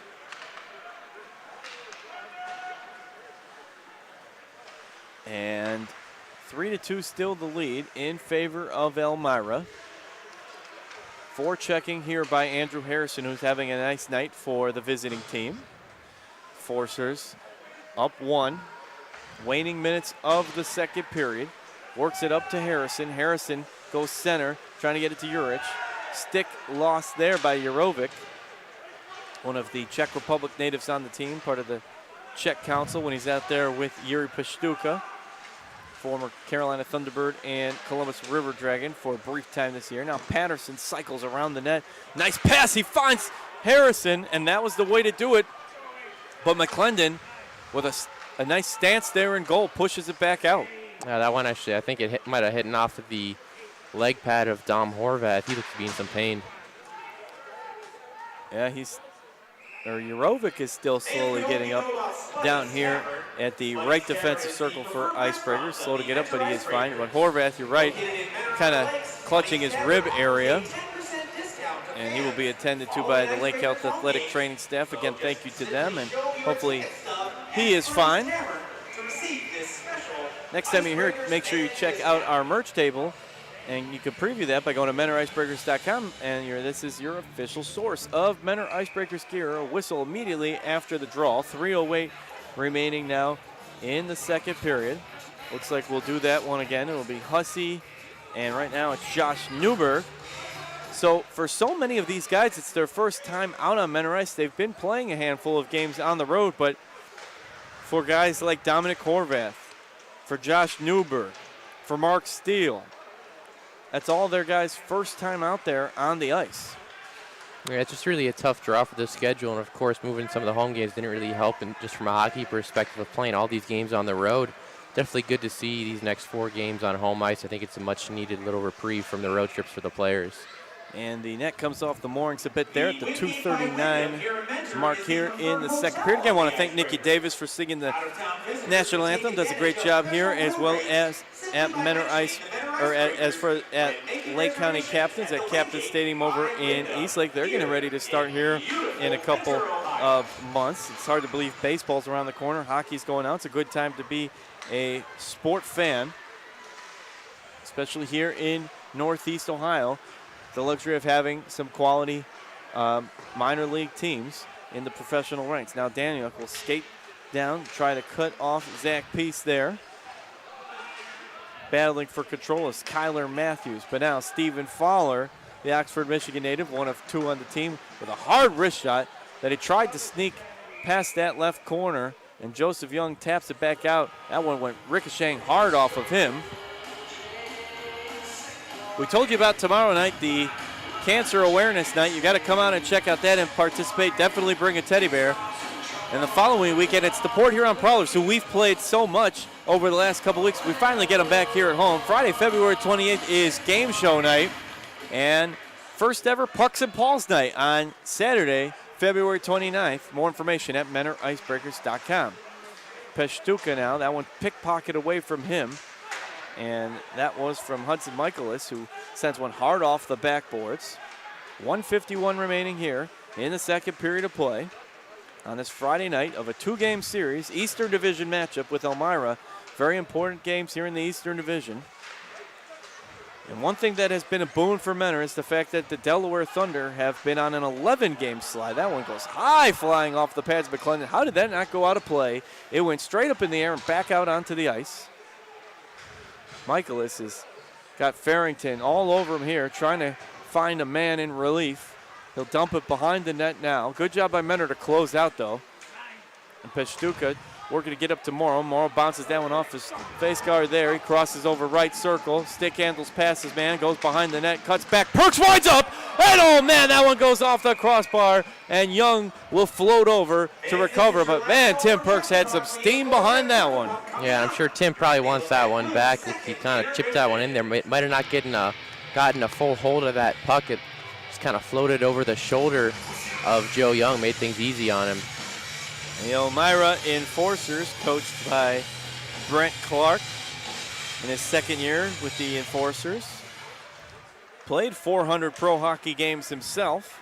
1 minute, less than 1 minute. As Coach Ian Duncan played for both Bowling Green and then the Winnipeg Jets. I love when Coach recalls how he got to play Harvard University and the Calgary Flames in the same week.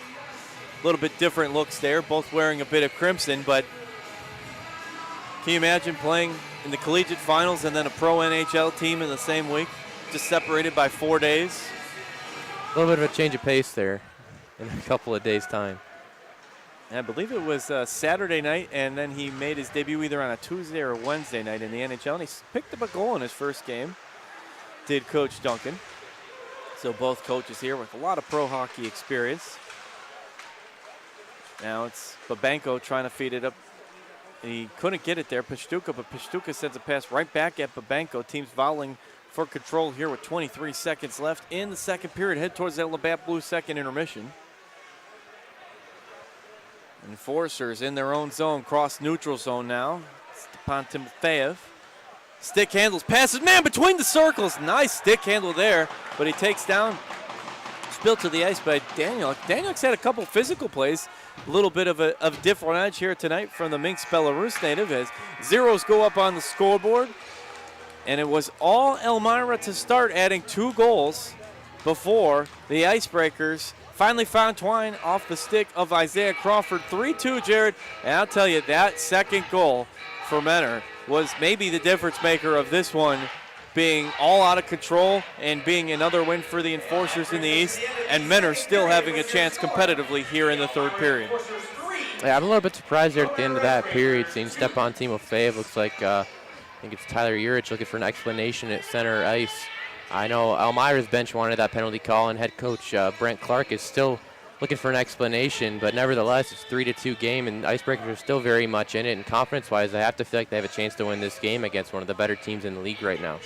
So you're going to want to stick around here for the exciting conclusion, third period, and possibly more if we head to overtime, and you're going to want to stick around for those 20 minutes plus. If so, right here on YouTube.com, we'll bring you the updated out-of-town scoreboard when we return, and the saves of the period brought to you by Vitamix. Step away here on intermission. final or with the score right now, Elmira 3, Menor 2. We'll be back here on YouTube.com.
Welcome back to Menor Ice Arena, where the score is the Enforcers 3 and your Menor Icebreakers 2 as we get set to return to the third period of play.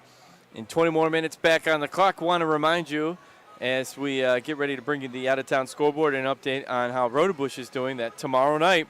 It's Miracle on Ice night tonight, but tomorrow is Cancer Awareness Night.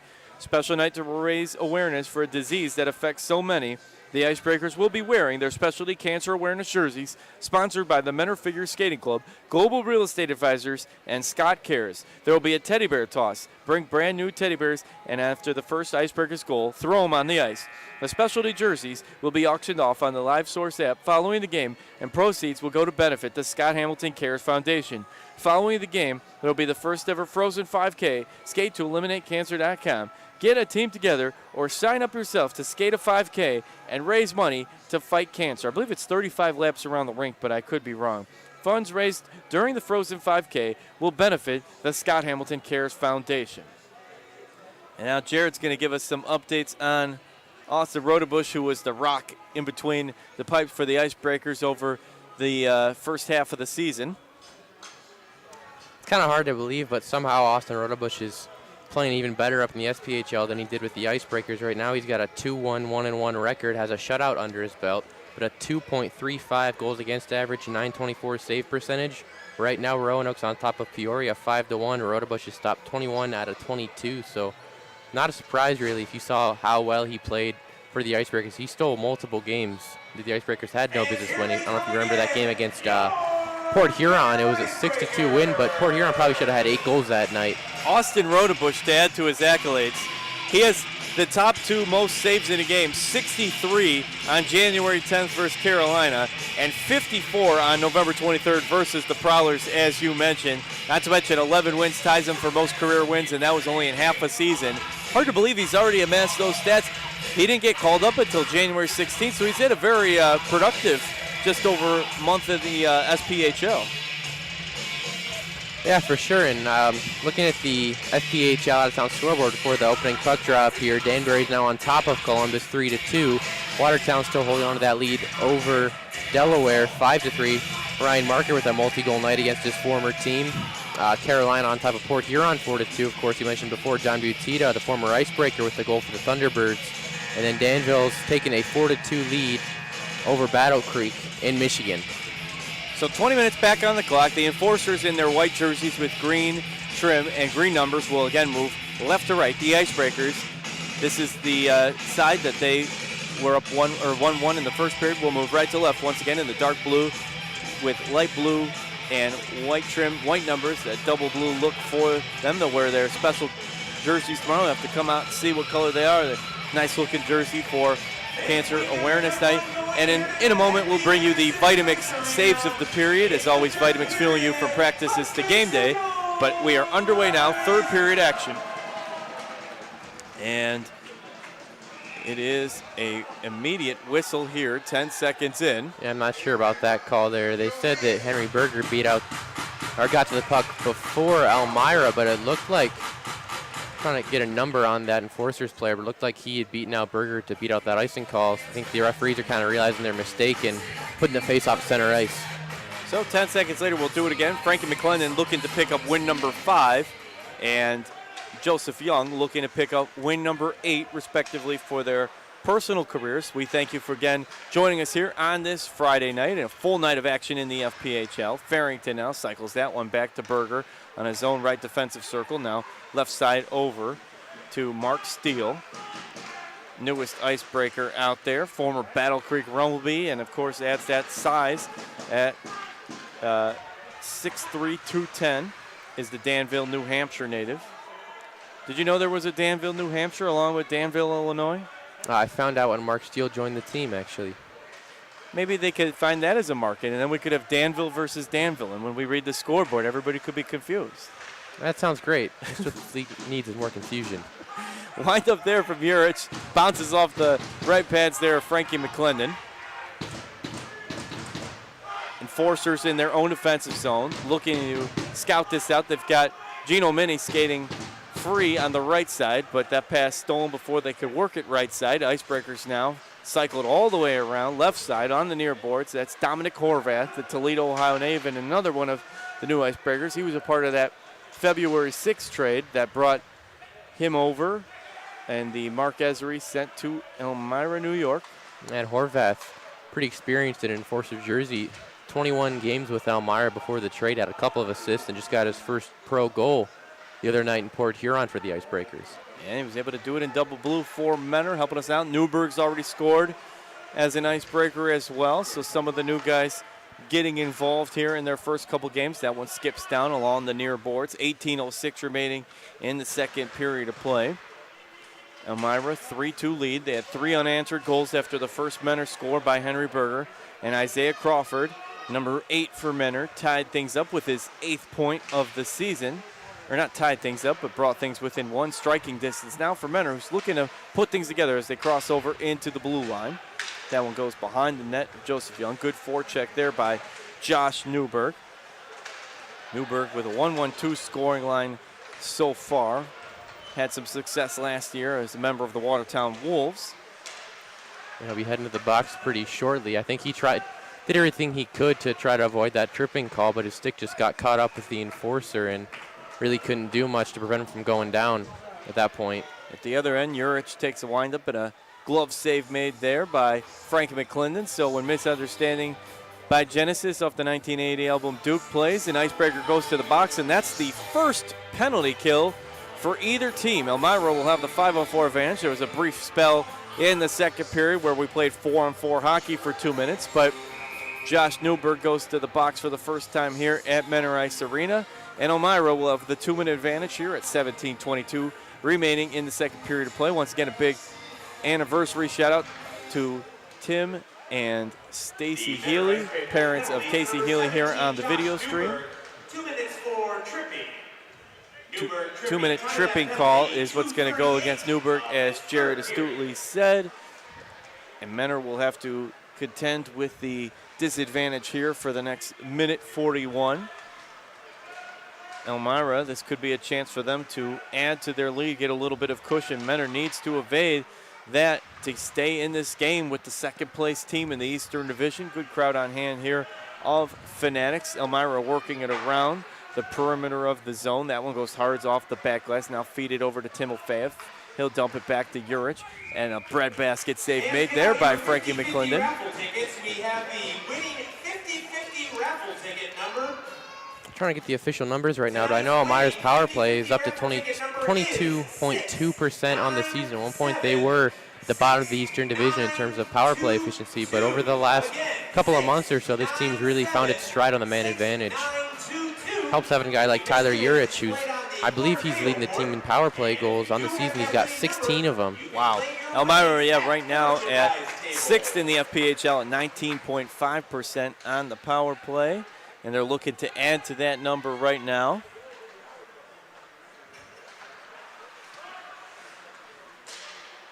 .56 seconds left here in the advantage for the Enforcers, as Elmira, again, with the 3-2 lead. 37-19 shot on goal advantage in favor of the visitors. Menor trying to get back in this one, add the goal late in the second period before the Labatt Blues' second intermission to bring it within 1.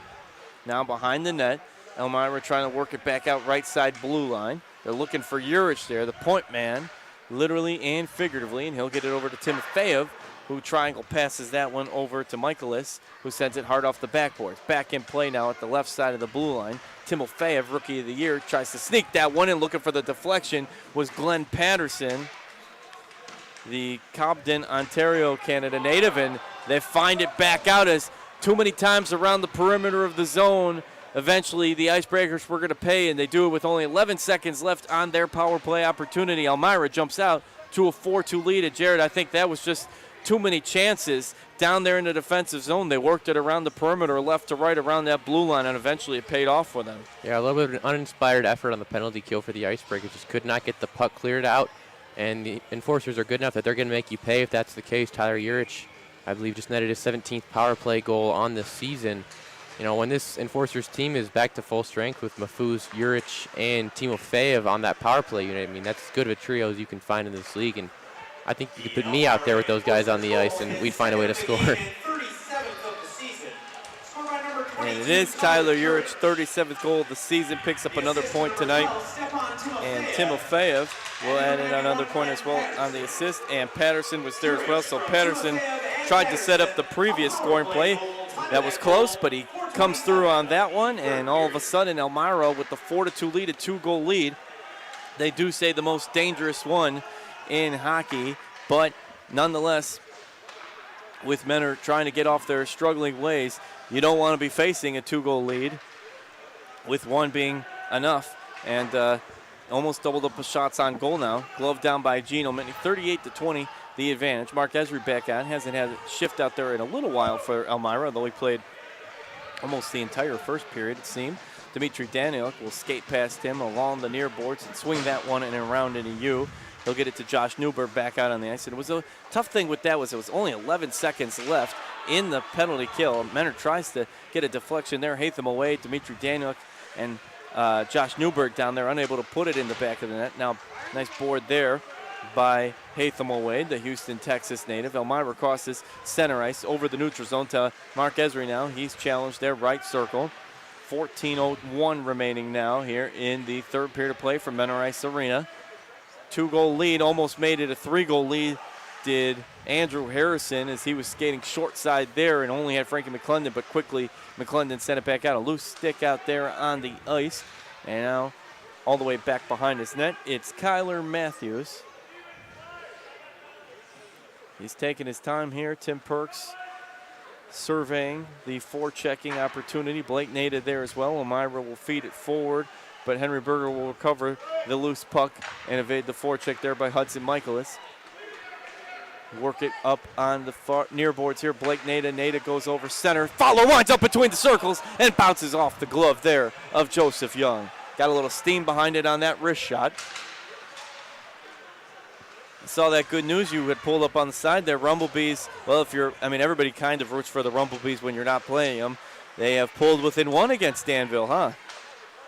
Yeah, it looked like it might have been Alexander Strack on that goal to pull him back within one early in the second period. Marco Luciani, that is, for the Rumblebees. So making a game out of it, getting outshot 36-28, but definitely still in it against the Danville Dashers team that I think they just beat Carolina in a shootout, didn't they? They did, and how about that? 2 straight goals for the Rumblebees. So they were trailing by multiple goals, and they pulled within one now. So Battle Creek battling there against the Dashers. Wind up there goes hard off the back glass there from Yuri Peshtuka. Men are trying to keep it here down in the defensive zone of Elmira. 12:47 remaining here in the third period. And again, great to be back here on home ice after that elongated road trip. 6 games away, but really just under a couple days of a full month. It was January 26th, and that shootout classic against Carolina just fell short, but Stephen Fowler pulled through once again and scored the first 2 times in a shootout. Almost made it 3. Now at the other end here, that one goes hard off the backboards, off the stick of Stepan Timofeyev. Working it behind the net, trying to find a man cutting towards the slot, but men are doing a pretty good defensive effort here on Miracle on Ice night. Menor doesn't quite need a miracle at this point, but they do need to right the ship here and not allow any more Enforcer goals and pick up at least one to cut that lead back to 1 as they did near the end of the second period. And worth noting at this point for Elmira, Stepan Timofeyev 1 point away from 100 in his FPHL career with 2 assists tonight. Mark Esri, that one goes off of the skate of Josh Newberg. So Timofeyev looking for a personal statistic here, add to his career. He's been off to a tremendous start in just 2 seasons. Rookie of the year last year, and now fouls it up with great numbers there. And the high save made there. Alfonso Diaz goes sliding back into McClendon, but McClendon holds onto it. You look, Timofeyev is a tremendous player out there. He's one of those guys that just kind of gets involved in all of your scoring opportunity plays one way or another. And then when you've got the heavy hitters to send it home, it's a tough to deal with, and that's how the Enforcers already have 40 shots just over midway, or just under midway of the third period. Now off the draw Menor wins it, but they have to evade the double forecheck. Fowler able to get it into the neutral zone. He's got Hatham Awade flanking left with him. Perks is hanging out circle as well. He got that hard wrist shot off earlier that just missed as the score. Now behind the net. Guys in double blue looking to get something going here. Trailing by double goals. 4-2. 11:01 remaining. Esri now on the fast break. He's got a man skating alongside him. That's Brandon Tucker, who went to the slot but goes to the icebreaker stick. Now back to Elmira. And Kyle Stevens, the Boston, Massachusetts native, will dump it behind the net. Both teams on the change here. Fowler now will have to dump that one towards Joseph Young. Elmira also has Troy Passingham, who 15-10-2, has played over 1,600 minutes this year in goal for Elmira. And a whistle on the ice there. Offsides will be the call at 10:29 remaining. And if you remember Troy Passingham, when we saw him in this building last year, he's got a huge 6'5", 210 frame. He just covers so much of the net. That's part of the reason why he's had so much success this year. Former OHL netminder should add Troy Passingham. And that's something that Roanoke also provided too. Roanoke had a nice big frame. So in addition to his just tremendous goaltending skill ability, he had Bush, that What did I say? He said Roanoke. Well, he's at Roanoke. Maybe the Roanoke, Rhoda Bush, it's fitting that he's there. Did we figure out yet what a rail yard dog was? Some kind of dog who works like on a train or in a rail yard, I guess. Oh, wow.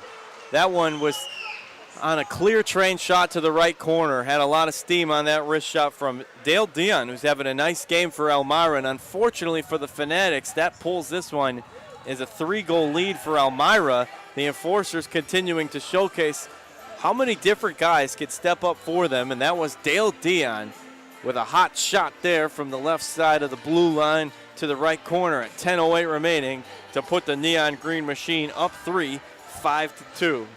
For Dale Dion, that's his 3rd point of the night. Already had a couple of assists through Elmira's first 4 goals on the evening.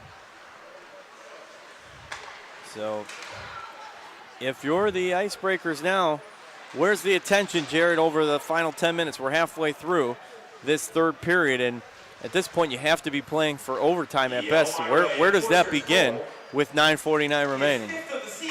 Right now we got to be a little bit realistic because this team has not scored more than 4 goals since December 26th. So it's been kind of a prolonged stretch of offensive struggle. So obviously you're seeing these guys tomorrow. I think you just want to build off a little bit of momentum and gain some confidence heading into tomorrow. You never know what could happen these last 9:29 though. Stewart Dan could have had a breakaway, but was tangled up. Crawford picked up the puck and was able to get it off, but sends it off the safety net. Now, that game on Boxing Day was against the top-tier Danbury Hat-Tricks, ending their 11-game win streak. So Menor has shown they can handle some of the best competition, but it's a matter of putting all the chemistry back together. The Icebreakers would like to thank Lake Health for providing the medical staff for tonight's game, as well as training facilities for our players to use all season long. At the Live Healthy Fitness Center in the Brothers and the Dietrich Wellness Campus, right here in Menor, you'll enjoy convenient hours, state-of-the-art exercise equipment, and a friendly, experienced staff. Membership offers everything you need to help you reach your health and fitness goals. Don't forget 7-game flex packages still available as well for the final 7 home games of the season. And the Icebreakers have launched their official booster club. Visit the merchandise table next time you're here or MenorIcebergers.com for more information. Elmira with the 41-21 shot on goal advantage and the 5-2 lead here on Miracle on Ice night. And they need to channel that a little bit now as the U.S. defeated Soviet Union back on February 22nd, 1980 at the Olympic Center in Lake Placid, New York. The Do You Believe in Miracles broadcast call as the final 11 seconds were ticked down. And then a comeback effort as they trailed 3-2 going into the 3rd period. Went on to beat Finland for the gold medal 4-2 on February 24th a few days later. And of course, Cancer Awareness Night tomorrow. Special jerseys will be auctioned off on the Life Sword Bab following the game. And the teddy bear toss. Bring your teddy bears and brand new plush. Throw them on the ice after the first Icebreaker goal, and those will be donated. And of course, the Frozen Skate 5K, and there is a post-game skate tonight, but tomorrow night it's the first ever Frozen 5K. I believe it's 35 laps around, and the funds will be raised. Will go to Scott Cares Foundation. So now 9:20 remaining here in the third period. Stephen Fowler has control of the puck, dumps it off right circle to Tim Perks. That one goes wide left. Now, both teams battling for control of the puck. Blake native, the Brooklyn, Ohio native, has it. Sends it back to Tim Perks, who takes a bit of a shoulder there from Kyle Stevens. Mark Steele looking to get involved offensively, the former Battle Creek defender. Stephen Fowler tries to stick handle past Esri, but unable to do so there. And it still is a bit weird seeing Mark Esri in neon green and white. It would be in any uniform, but so used to him, the top point scorer from last year, and tied with Declan Conway for most points of all time. Fowler sends that one high against the safety net at 8:32 remaining.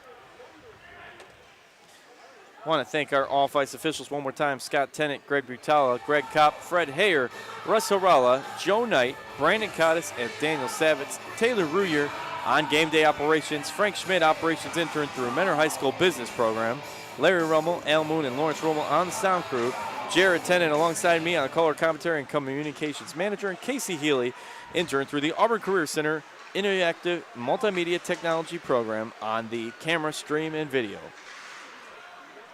We'll do it again tomorrow night, and Icebreakers hopefully can end strong here regardless of the result and try to start out strong once again. Mentor did jump out to that 1-0 lead, avoiding the dreadly statistic of 2-17, 0-3 of not scoring first, but Elmira has scored in bunches since. That one goes low, and the scoop save made by Joseph Young. Yeah, I think one thing I've noticed about the Enforcers throughout the night is they're a very structured team in the defensive zone. Seems like every time the Icebreakers manage to work the puck up and down Elmira's zone, it's just so hard to string together passes and to keep any kind of possession in Elmira's zone. And I think if you notice, too, whenever Mentor's kind of come along the near or far boards, it's been a 1-on-3, and there's been usually three guys in white and green as opposed to the one guy in double blue skating into the zone. So 7:49 remaining now in the third period of play, and that will be an icing call there against Elmira. Slamming the house here, getting the Fanatics pumped up. February 28th will be game show night as we host the Port Huron. And don't forget, JD Cleaners is the preferred dry cleaner for the Mentor Icebreakers, where customer service is their priority. They take pride in customer satisfaction by providing quality dry cleaning and laundering services while making the drop-off and pickup or delivery of your clothing pleasant and speedy. We'll have a fast draw here. It'll be Newberg and Michaelis from the right defensive circle in front of Joseph Young going for the puck.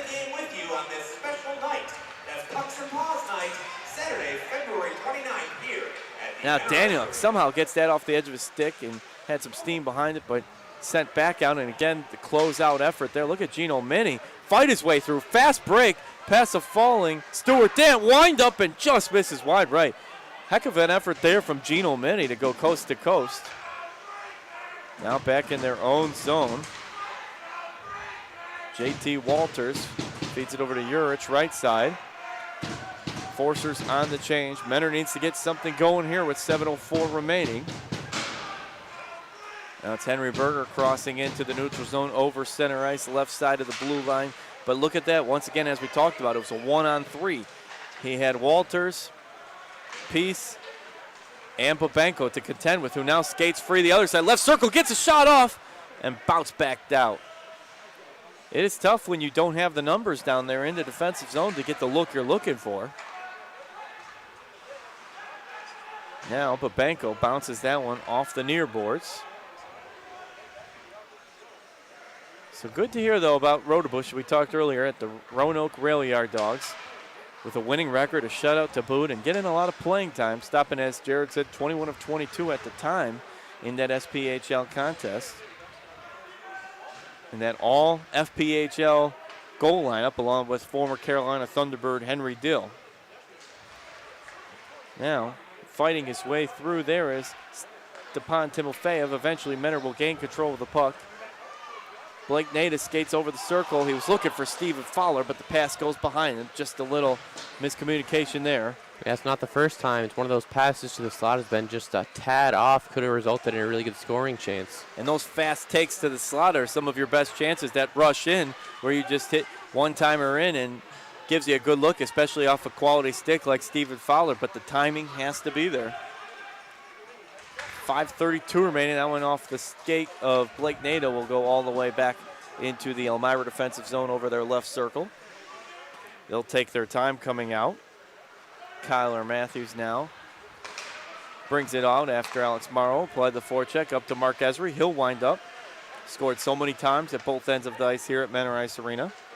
Tries to sneak it into the slot now and was able to work it to Walters, but good save made there by Frankie McClendon. The Market Street Family Restaurant ad, and if you have the autograph of the Icebreakers' Alex Morrow on the Market Street Family Restaurant ad, you just won. I want to thank our corporate sponsors, Marco's Pizza with locations in Menor on the Lake, Willoughby, Painesville, and South Euclid, Kemp LLC, Conway Land Title, Toe Drag Apparel, CSP Insurance, Wingate by Wyndham Hotel, and Market Street Family Restaurant, and we'll bring you more. Speaking of Market Street Family Restaurant, a fan here, a fanatic, with the autograph of Alex Morrow on the Market Street Family Restaurant ad is going to get an Alex Morrow autograph, so that's cool. And Alex Morrow, a long-time icebreaker in the small sample size of 2 years, but one of the guys who's played the most along with Nate Farrington now. Yeah, and right now Alex Morrow is the only icebreaker to appear in every game this season. I think you called him the Iron Man, if I read correctly. He is.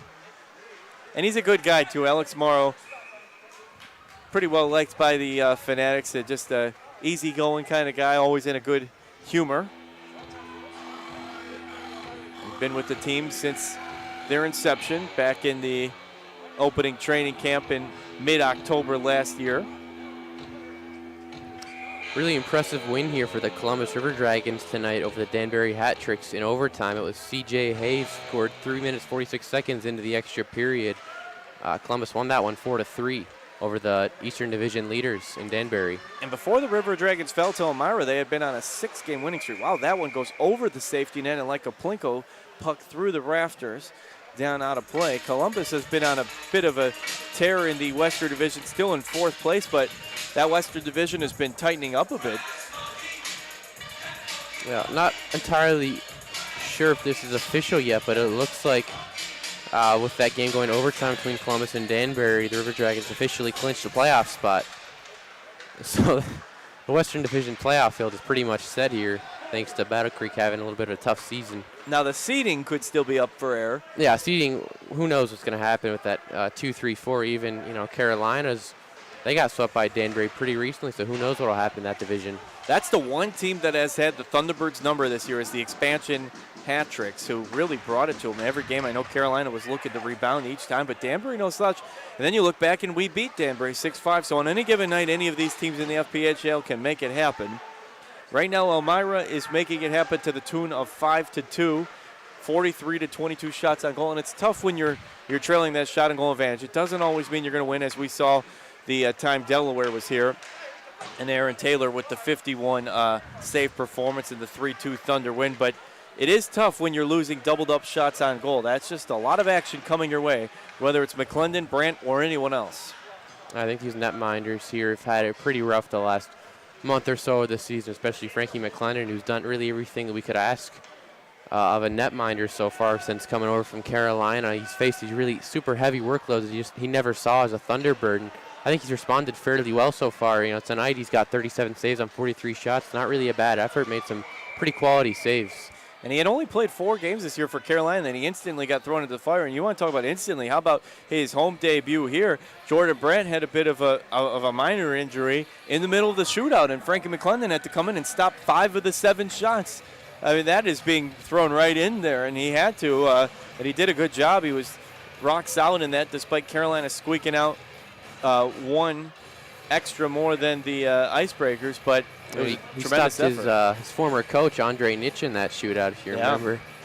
That was a heck of a shootout. Stephen Fowler scored twice, finally getting us off the schneid as far as not being able to score in a shootout. If I'm not mistaken, all 3 of the Icebreakers overtime games this year have actually gone to a shootout. Of course, we didn't see a shootout last year until March 30th against Elmira up at First Arena. So Josh Newberger in the box now, 2 minutes for tripping. He's had both the Icebreakers penalties tonight that were responsible for the 2 Elmira power plays. Coach Duncan giving some instructions to some of his new players out there. And now Alex Morrow will send it over to Horvath, one of those new players, with 2:39 remaining, 1:36 in the box for Josh Newberg. And unless in the final 2.5 minutes we get ourselves on, this might be the first time I've seen us not get on the Lake Health power play in a full 60-minute game. Yeah, it's definitely not something that's really going to be helping the cause when you're struggling offensively like the Icebreakers are. Close shot there from Dale Dion, who's had a nice night, and McClendon makes the stonewall save. That was a tough save to make, as he had Dale Dion looking straight at him from about 2 feet away from him. Flashing the leather there was Frankie. That's probably his best save of the night here with 2:16 to go in the third period. Yeah, you might look at the score and say, wow, Frankie McClendon let 5 through, but he also stopped 39, which is no slouch performance. I don't think anybody in the Icebreakers locker room would blame Frankie for the probable loss tonight. 2:12 to go. Nice shuffling save made there by McClendon to keep the puck back out of play. Elmira taking their time cycling around, looks reminiscent to their only other power play tonight, in which they scored at 11 seconds remaining of it. They're doing the same thing now, working it around that perimeter. Make sure you join us again tomorrow. Glove down there by Patterson, tries to sneak it in that right corner, tuck it in.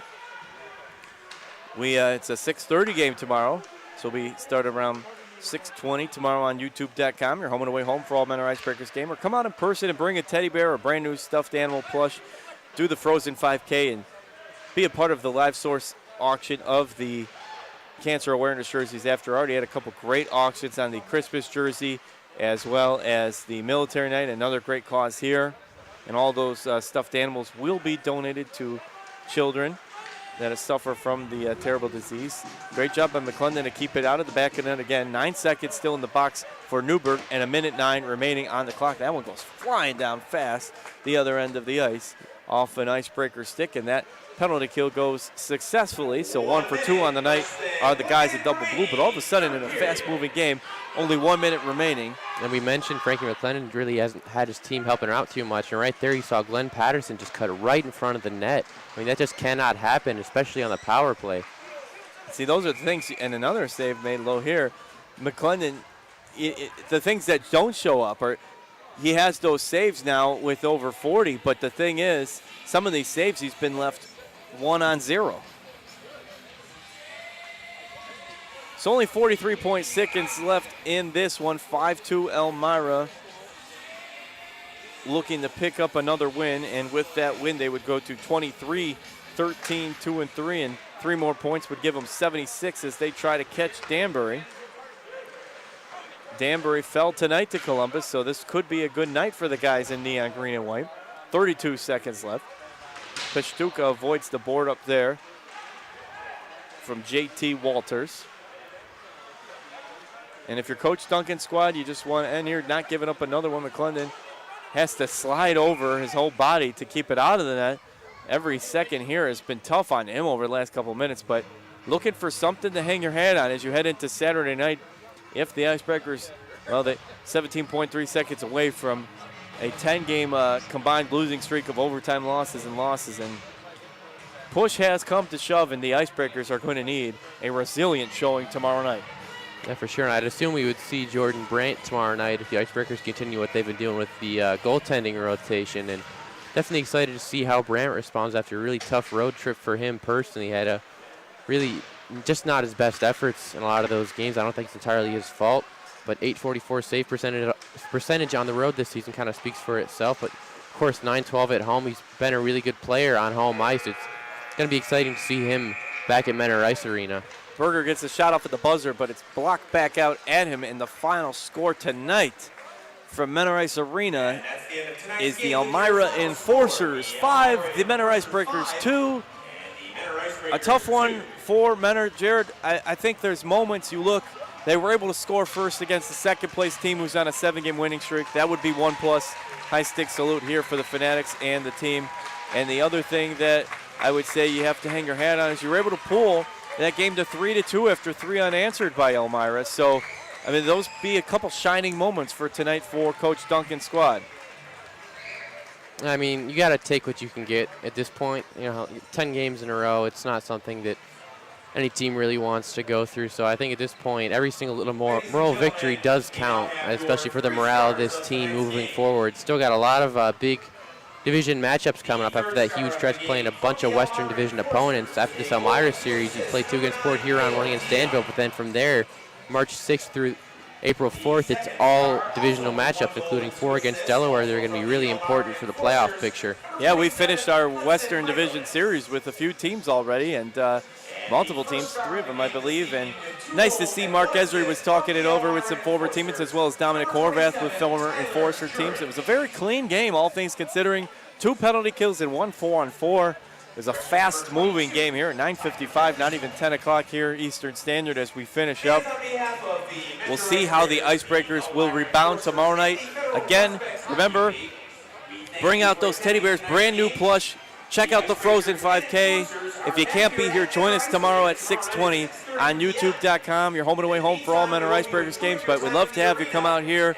Tickets starting as low as $13 on Cancer Awareness Night, and then download the Live Source app so you have a chance to win an auction for those jerseys, which will take place at the conclusion of tomorrow night's game in this 2-game weekend series. Once again, the final tonight on this Friday from Mentor Ice Arena. It's the Elmira Enforcers 5, your Mentor Icebreakers 2. That's the final. We'll do it again tomorrow night, and until next time, we'll see you all later.